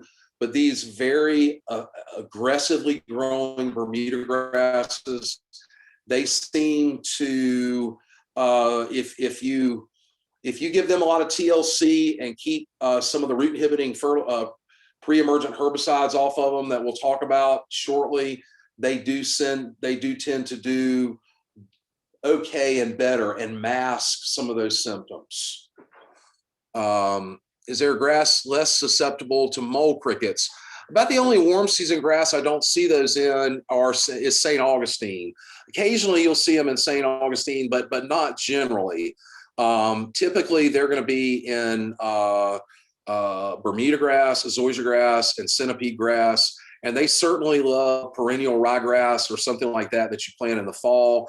I would imagine, I don't have enough fescue here, but I would imagine if you plant fescue, they would love seeded tall fescue as well. But one of the ones that I don't see them is St. Augustine, probably because it has such of a fibrous leaf and stem and woody stem.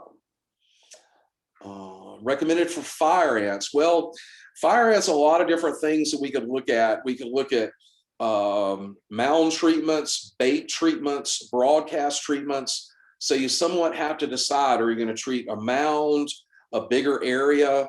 Mound treatments, there are a number of different products that work for those that quickly kill the ants. And I'm not going to get into all the products, For a broadcast treatment, fipronil is certainly very effective. But bifenthrin by itself is a very effective active ingredient against fire ants, but it just doesn't last very long. And you can find a lot of similar products to bifenthrin in a lot of fire ant products, but almost every product has a little recipe. And then there's baits. I don't want to forget that, where you can put baits out that work very effective as well. So, 4 different ways that we could do this. The ag chemical manual has some, and I'm not going to, I would say with fire ants, as long as you use most of those products as directed in the ag chemical manual, they'll give you fairly good control no matter what product you use. But fipronil will give you that very long lasting, almost a year's control of fire ants and mole crickets. All right,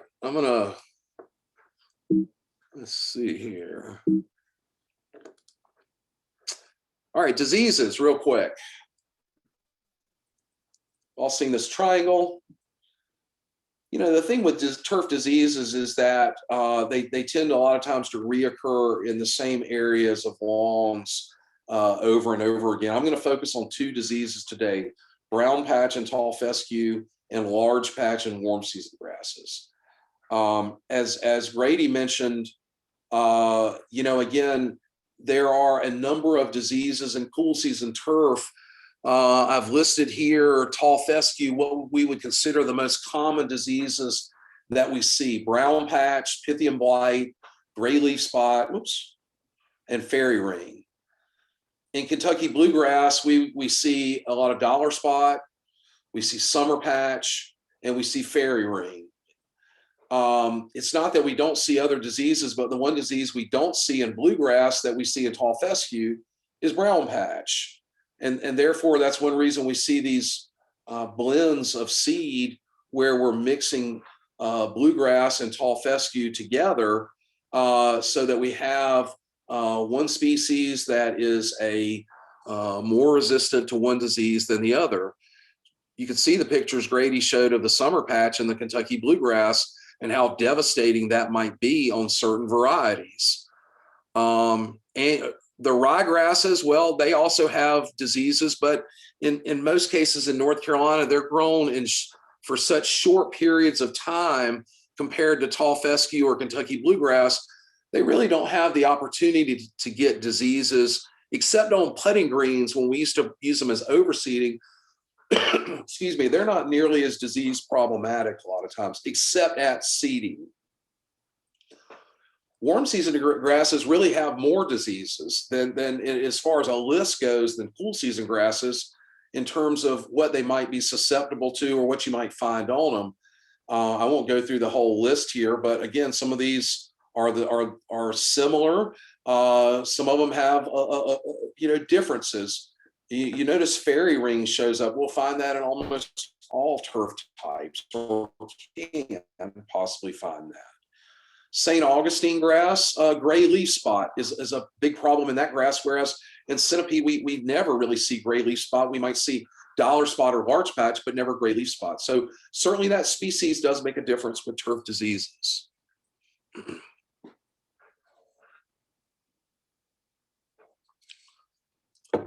So with tall fescue, brown patch, and this would be really the in terms of acreage and probably the amount of pesticides and consumer interest in diseases, this would probably be the #1 disease in North Carolina, that people are aware of, that they know they might have to do something to, that they might have been affected by in the past, that they might hire a landscape company to treat. And as Grady mentioned, there's management implications with fertility as far as helping the grass grow out of this during the summer when it might be affected or most affected when it's not growing as efficiently. That little bit of fertility might help that grass grow out of the disease a little bit. What favors brown patch? Well, really in North Carolina, when we switch from a mild and dry May into a hot, humid, wet June, that's usually the kickoff period for brown patch and tall fescue. And once we have day or night temperatures above 70 degrees, that's really when brown patch gets more and more active. And again, paying attention to those night temperatures is extremely important when it comes to, again, trying to fight a disease like this in the summertime.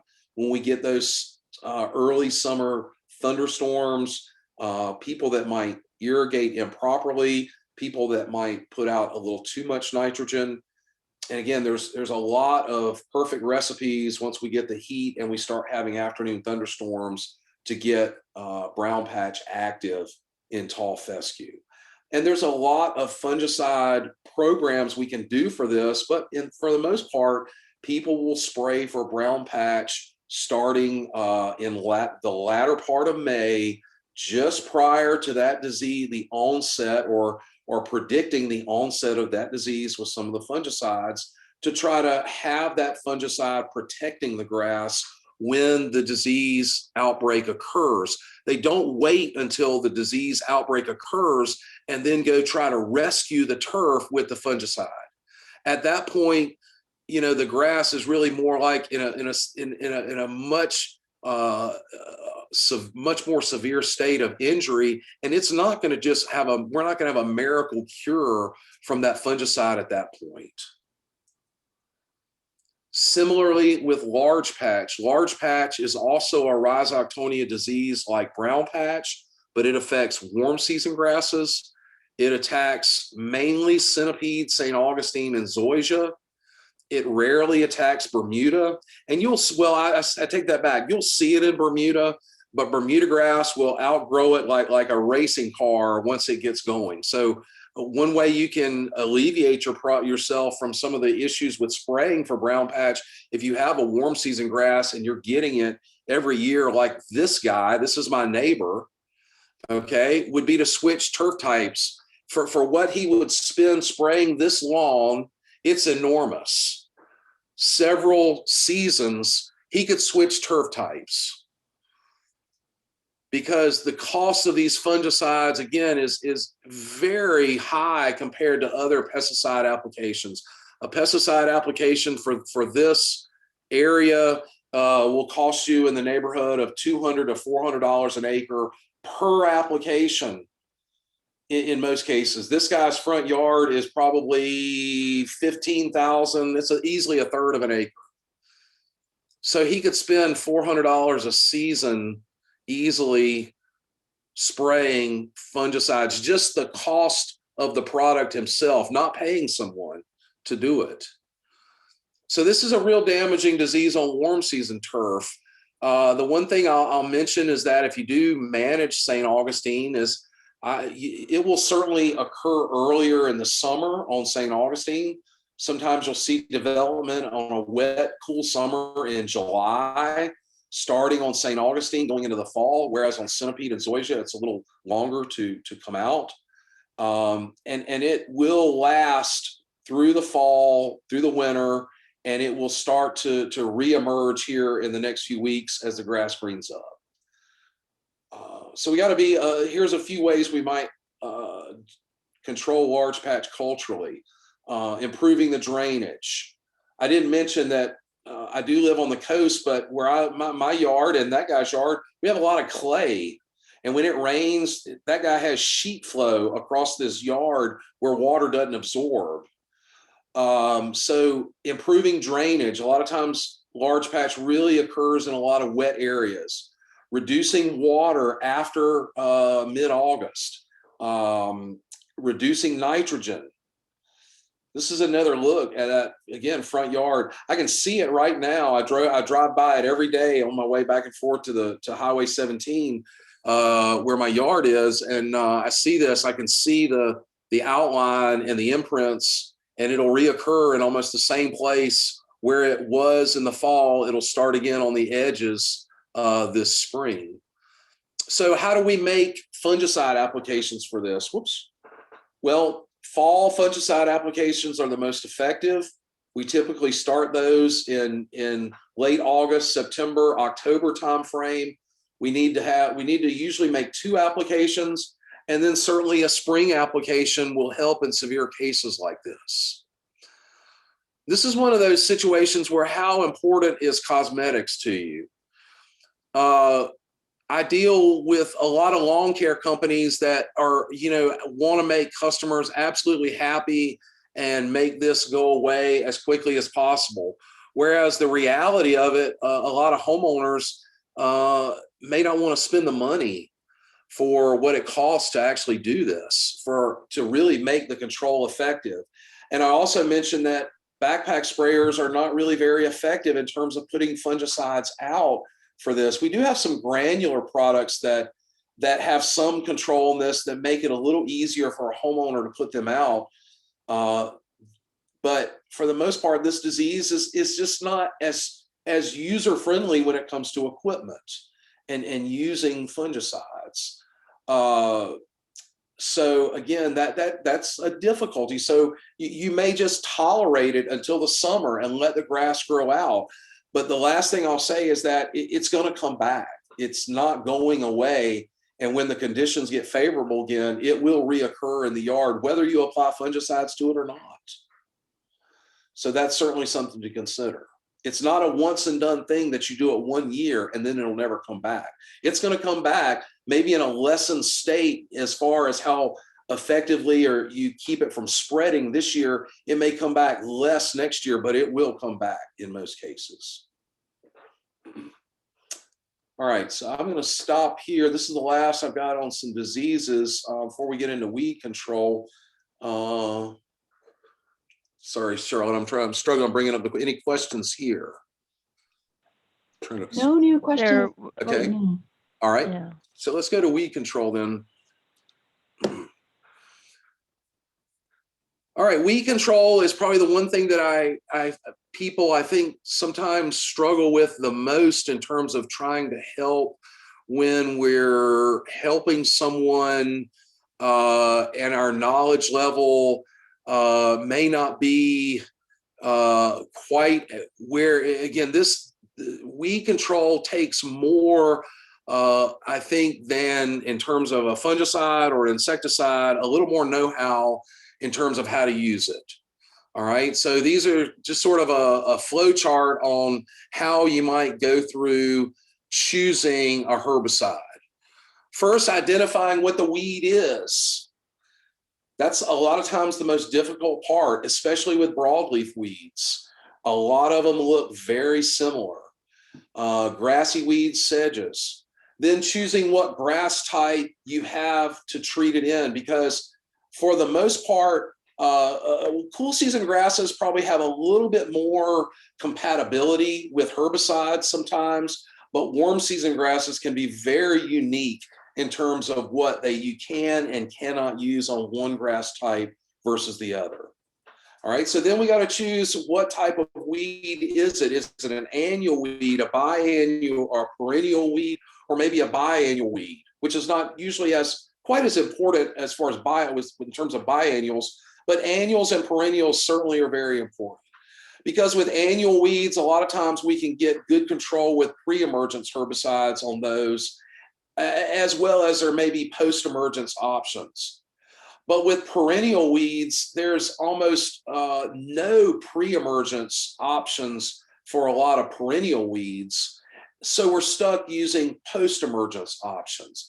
And again, sometimes that's difficult for people when you try to look at I'll go back to that slide in just a second. You look at all these different weeds and you try to decide what's in this area, what's a perennial, what's an annual, is this a perennial, is this an annual? And then we have a list: cool weather perennial weeds, warm weather perennial and annual weeds. Luckily, broadleaf weeds, one herbicide may control most or all of these species. So you're lucky in that you can somewhat have a catch-all. Sometimes there'll be escapes that doesn't work, but a lot of times broadleaf herbicides control a lot of these species together. Use the ag chemical manual to help you with make decisions. And the pest management manual that Grady had is even better, with a lot of the tolerance charts that are in there. But this is up to date. And like Grady said, we're all learning and learning every day, trying to keep up with changes, trying to keep up with, you know, what I remembered 2 years ago, and I've kind of forgotten because so many things have happened between now and 2 years ago, and I've only made that recommendation one time. So we're always, again, trying to learn and keep up to date with this.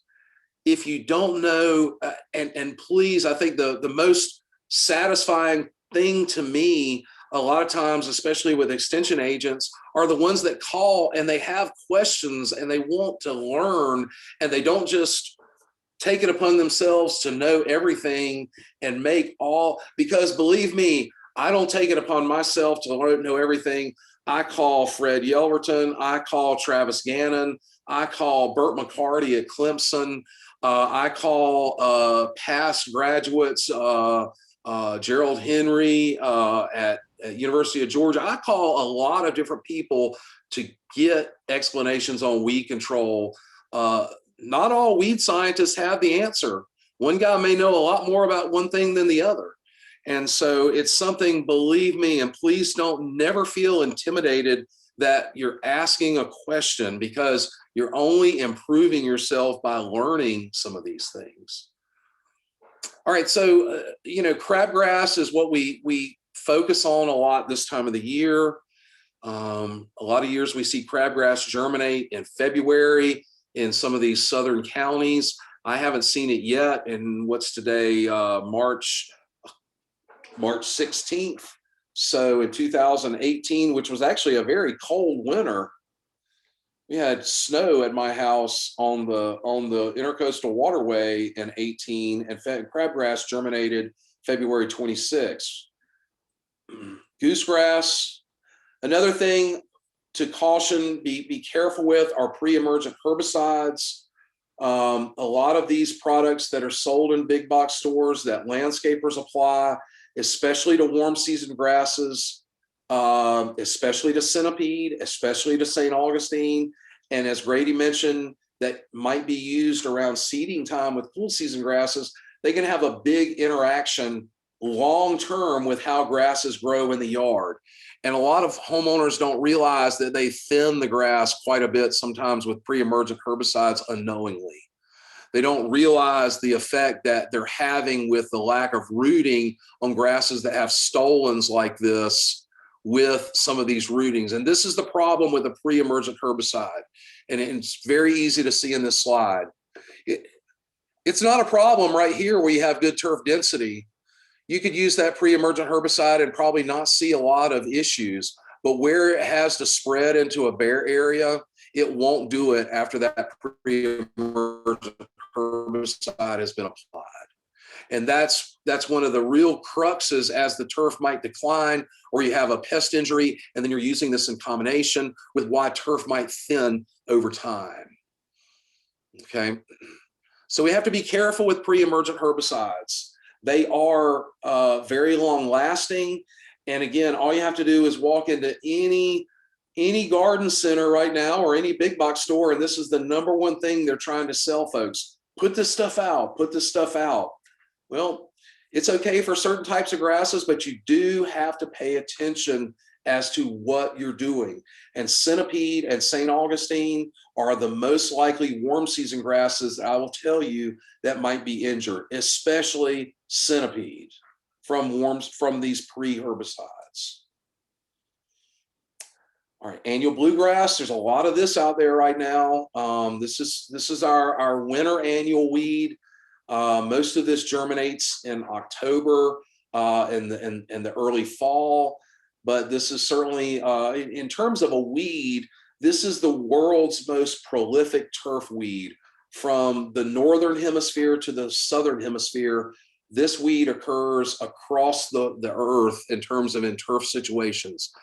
The thing with this particular weed is there are limited options in warm season grasses and almost no options in cool season grasses for control other than with pre-herbicides. So when you have cool season grasses and you're trying to seed, this can be a little bit of there can be difficulty controlling this. There are limited post-emergence options.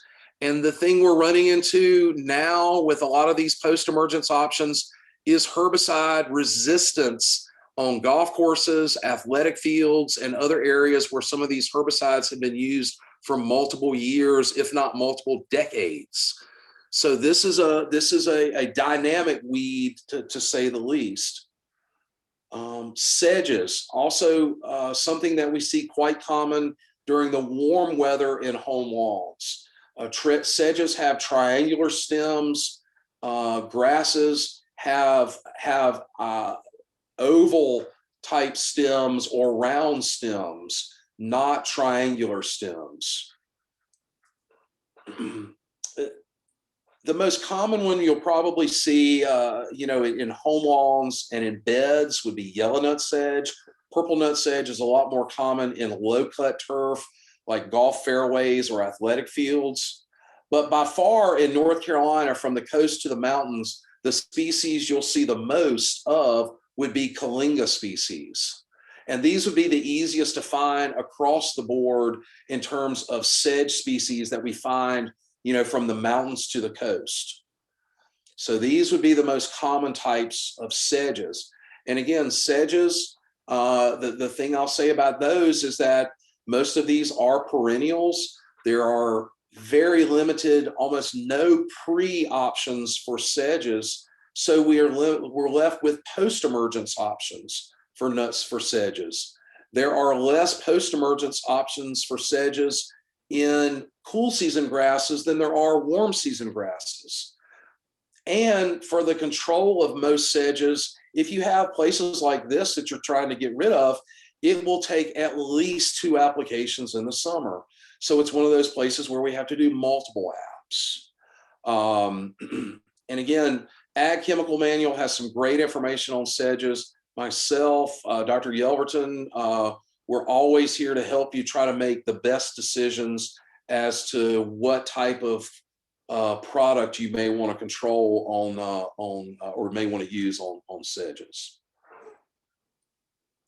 All right, and I'm going to just, because we're a little over, I'm just going to talk real quickly about these 3 things here, and then we'll do the chat. Emerging pests. What are some things that we see more and more of in North Carolina that we may not have seen 15 or 20 years ago? And so a few of these are weeds, but let's talk quickly about some things that we're seeing a spreading of, or more and more of these problems. This one right here is one I would say absolutely, coxcomb kalinga. This is a seed, more of a seed spreading type of kalinga. You see this especially in grass. I see this a lot of times in fescue as well when I'm up in the central part of the state, but this looks like a ryegrass in the summer. And certainly we see more and more of coxcomb kalinga. And again, I see this a lot in Bermuda grass areas. The other one would be doveweed.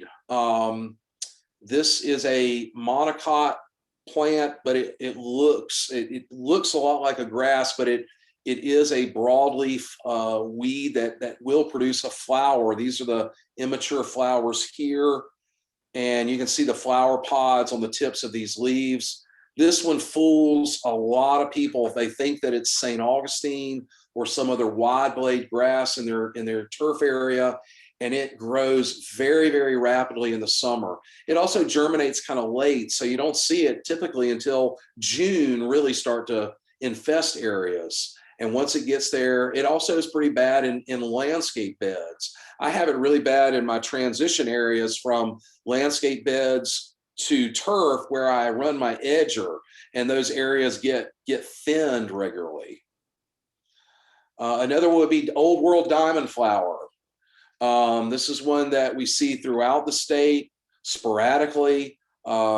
Fred Yellerton, our weed specialist, sends me pictures of this almost on a monthly basis. He'll be at a new place and say, hey, look what I found, Old World Diamond Flower.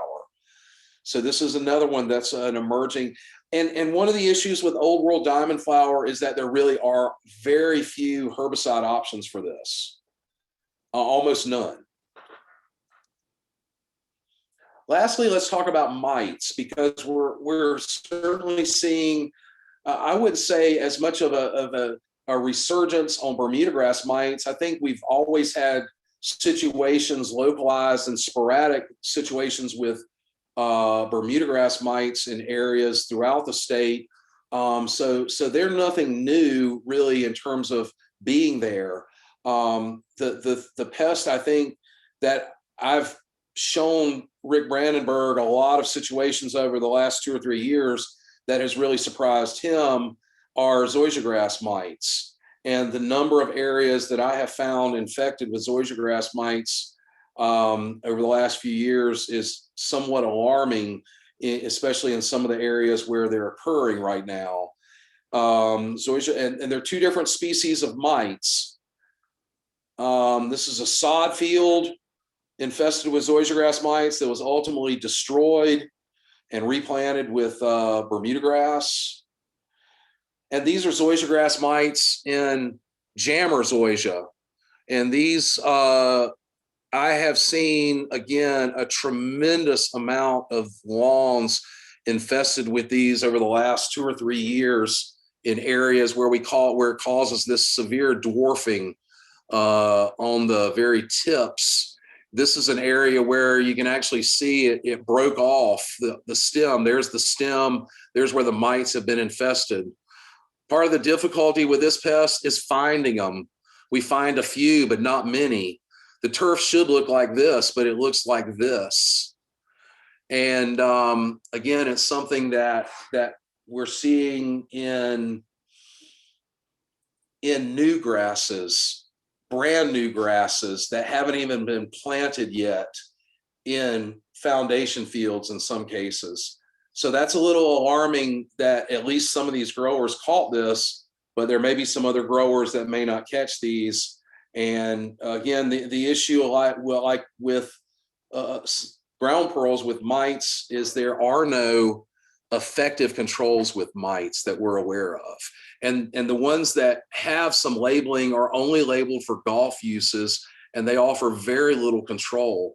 So with homeowners that are getting this, I have no pesticide options other than illegal options for someone to use. The only other option is just to replace it and hope that you get rid of some of these mite areas when you do it. And in most cases we do, but it is somewhat alarming what we're seeing some of these areas and how much I'm seeing. That's my contact info. That's my phone number. If you want to email me, that's my one and only number. Please leave me a message if you call me. I get a lot of auto warranty like you do. So if you don't leave a message, I'll certainly try to get back with you as soon as I can, or shoot me an email. All right, so I'm gonna I just opened the chat. Charlotte, let me get back here. Okay, milky spore, fire ants. Will we ever talk about the evil Virginia buttonweed? What do you think about Celsius? Celsius is okay on Virginia buttonweed. The one reason we don't talk about Virginia buttonweed as much is there really haven't been a lot of new control options for it. There are more, I will say, there are quite a few. You'll probably see 3 or 4 this year that'll come out that are pretty good on Virginia buttonweed. Celsius is okay, requires 2 applications. Stiltgrass and tall fescue, that's the one I will have to look still, and maybe Grady, you can help me. That's one recommendation I hardly ever give with stiltgrass, but if you don't mind unmuting, but do you have a recommendation on stiltgrass? No, I don't, but I do see it pretty regularly. Yeah. Here and there. particularly in beds, more than I do in turf. Fred has talked about a few things, but that's something, if you want to email me, John, directly, I'll try to work on that through Fred, and we'll get an answer for you. Yeah, I've had some success just mowing it low in some cases. It doesn't like, I mean, low mowing to the ground, not like lawnmower height, but a lot of your broadleaf products will knock it back. Of course, Roundup kills it pretty easily. So I don't think it's really hard to control. You just have to kind of stay with it. How impactful are pests, diseases in yards that have gone natural? Well, the reason you have pests and diseases in turf is because in most cases, they're non-native plants and there is some type of season that they, or something they like. So when you go natural, you're probably not going to have those pest problems reoccur. Oops. For some reason, I'm hitting the wrong button here. All right. How to control POA or annual bluegrass? Well, again, warm season grasses, that's not a difficulty with sulfonylurea herbicides a lot of times, but in cool season grasses, pre-emergent herbicides are really the only effective way. And you have to do that when you're not seeding tall fescue in the fall. And pre-emergent herbicides are certainly the best way in warm season turf as well. Certainly, if you want to email me directly on, I can give you some direct controls or things like that, depending on what kind of grass type you have. Is white clover a grass? No, that would be a legume. Recommendation for crabgrass patches and centipede. Well, crabgrass patches and centipede could be controlled with the active ingredient sethoxidime. That is a post-emergent herbicide.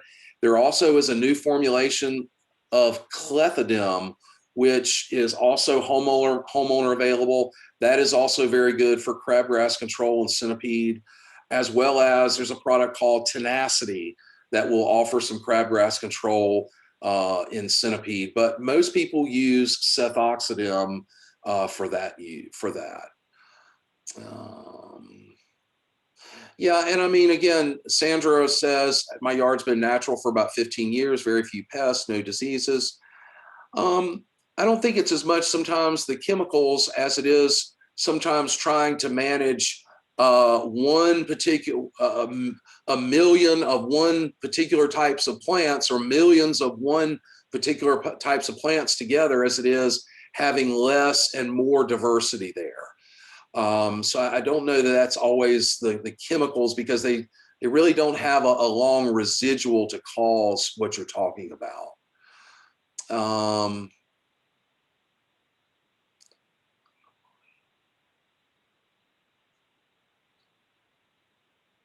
Yep. You might be, are you reading that really long one, Matt, about the split applications? No, I was reading, you know, a lot of people, listen, I love flowers too. And there's plenty of areas. I mean, I don't spray my yard a lot, but the questions that I get are asked, just like Grady, to help people to the best of our ability to that's my job, to get rid of pests, to make appropriate decisions. So again, not everything we talk about are things that we all do ourselves, but it's certainly, that's our job, to try to make people and give people the most professional and best advice that we can. Too late for post-emergent applications for hairy bittercress. It's already seeded, but still in bloom in the Piedmont. Well, it's not too late, but it will be back next year. A lot of your cool season weeds like that are going to be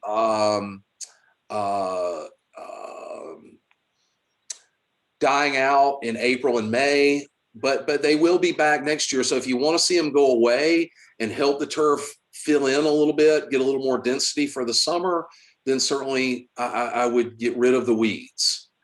Could grass mites be the mystery of irrigation we have on our ankles after mowing the lawn during the summer? No, mites like that attach themselves to the grass very tightly, and they're very difficult to see. So that's probably not what you have on your ankles after mowing. All right, so last one, a few years ago, since you have a pre-emergent winter. Yeah. Yeah, the last sentence, really gets to the question of should we actually wait? Should we wait and see what the winter's like, before making recommendations on split applications? I can answer this really easily, and the answer is no, because the reason we're making these recommendations is because changes in climate certainly do show us that winter night temperatures are going up, and that alert from Fred comes a lot from me sending him pictures over the last 5 or 10 years of crabgrass germinating in February. And I'm the one that finds it here because it's germinating here a lot of times much earlier than Raleigh. The thing about it is when we apply those pre-emergent herbicides, they really don't go anywhere. They don't break down in cold weather. Even though it's rainy, they're not going to be broken down because they're microbially broken down. They're not broken down by moisture. So we have had wet weather. The problem we run into if we say, yeah, wait, is that the weather is really only as good as that 15-day forecast that we have. I mean, does anybody really know what the weather is going to be? I was looking at my forecast on April 4th. I mean, can you look on April 4th and say it's going to be cold, it's going to be wet? So we really don't know. And nobody knows other than Mother Nature how the weather is going to turn out a month from now. We can make general thoughts based on what meteorologists say, but we're trying to help people get those products out so they don't have failures. And the reason we changed these is because we were seeing people have failures. They were waiting until too late. They were waiting until the old adage, well, when I see the dogwoods bloom, then I'm going to put it out. Well, I can tell you at my house right this year, the dogwoods are probably going to bloom. I'm guessing at this rate, it'll probably be the 10th of April before my dogwoods bloom. If it stays this cold like we are today and in the 60s and 70s. So, again, we're trying to make people make the best decisions. And up until the last 2 winters, we had 3 winters in a row where in my office in Castle Hayne, I had seen crabgrass germinate by February 25th. So I don't know what next year is going to be. It may be, it may not be. Let's see. I think the only other thing I saw was about treating armyworms. When's the time to start treating armyworms in village in Wilmington? Armyworms are somewhat of a guess too. In most cases, most years, armyworms start showing up in latter July and August, but that's not a firm date. If you're an extension agent, you can go, I used to get it regularly, but I don't see it as much anymore. There's certainly light trap data where we monitor these and you can follow these. But armyworms are tricky because they happen fast and you've got to get on them very quickly when they do happen. You can look for the signs of armyworms, birds hanging out in your yard for long periods of time or hanging out in turf for long periods of time. Certainly if you're in an agricultural area, when the farmers start talking about armyworms, lawns are not far behind. But for the most part, August and September are going to be sort of the drop dead times when they're most likely going to be around. But there's not an exact time frame when they're going to show up. I have 2 quick points to make on questions that I had earlier. And one was, is it too early to put down Bermuda grass? And if you're sodding Bermuda grass, you can certainly put it down now. It's going to go down brown most of the state, depending on where you bought it. And it is going to take a while for those seams to fill, but it's perfectly fine to lay dormant Bermuda grass this time of year. It will be A-okay. And the second one, the best time to seed clover, it would be the same as a cool season grass. It should be seeded in the fall. So I just want to answer those 2 quick questions.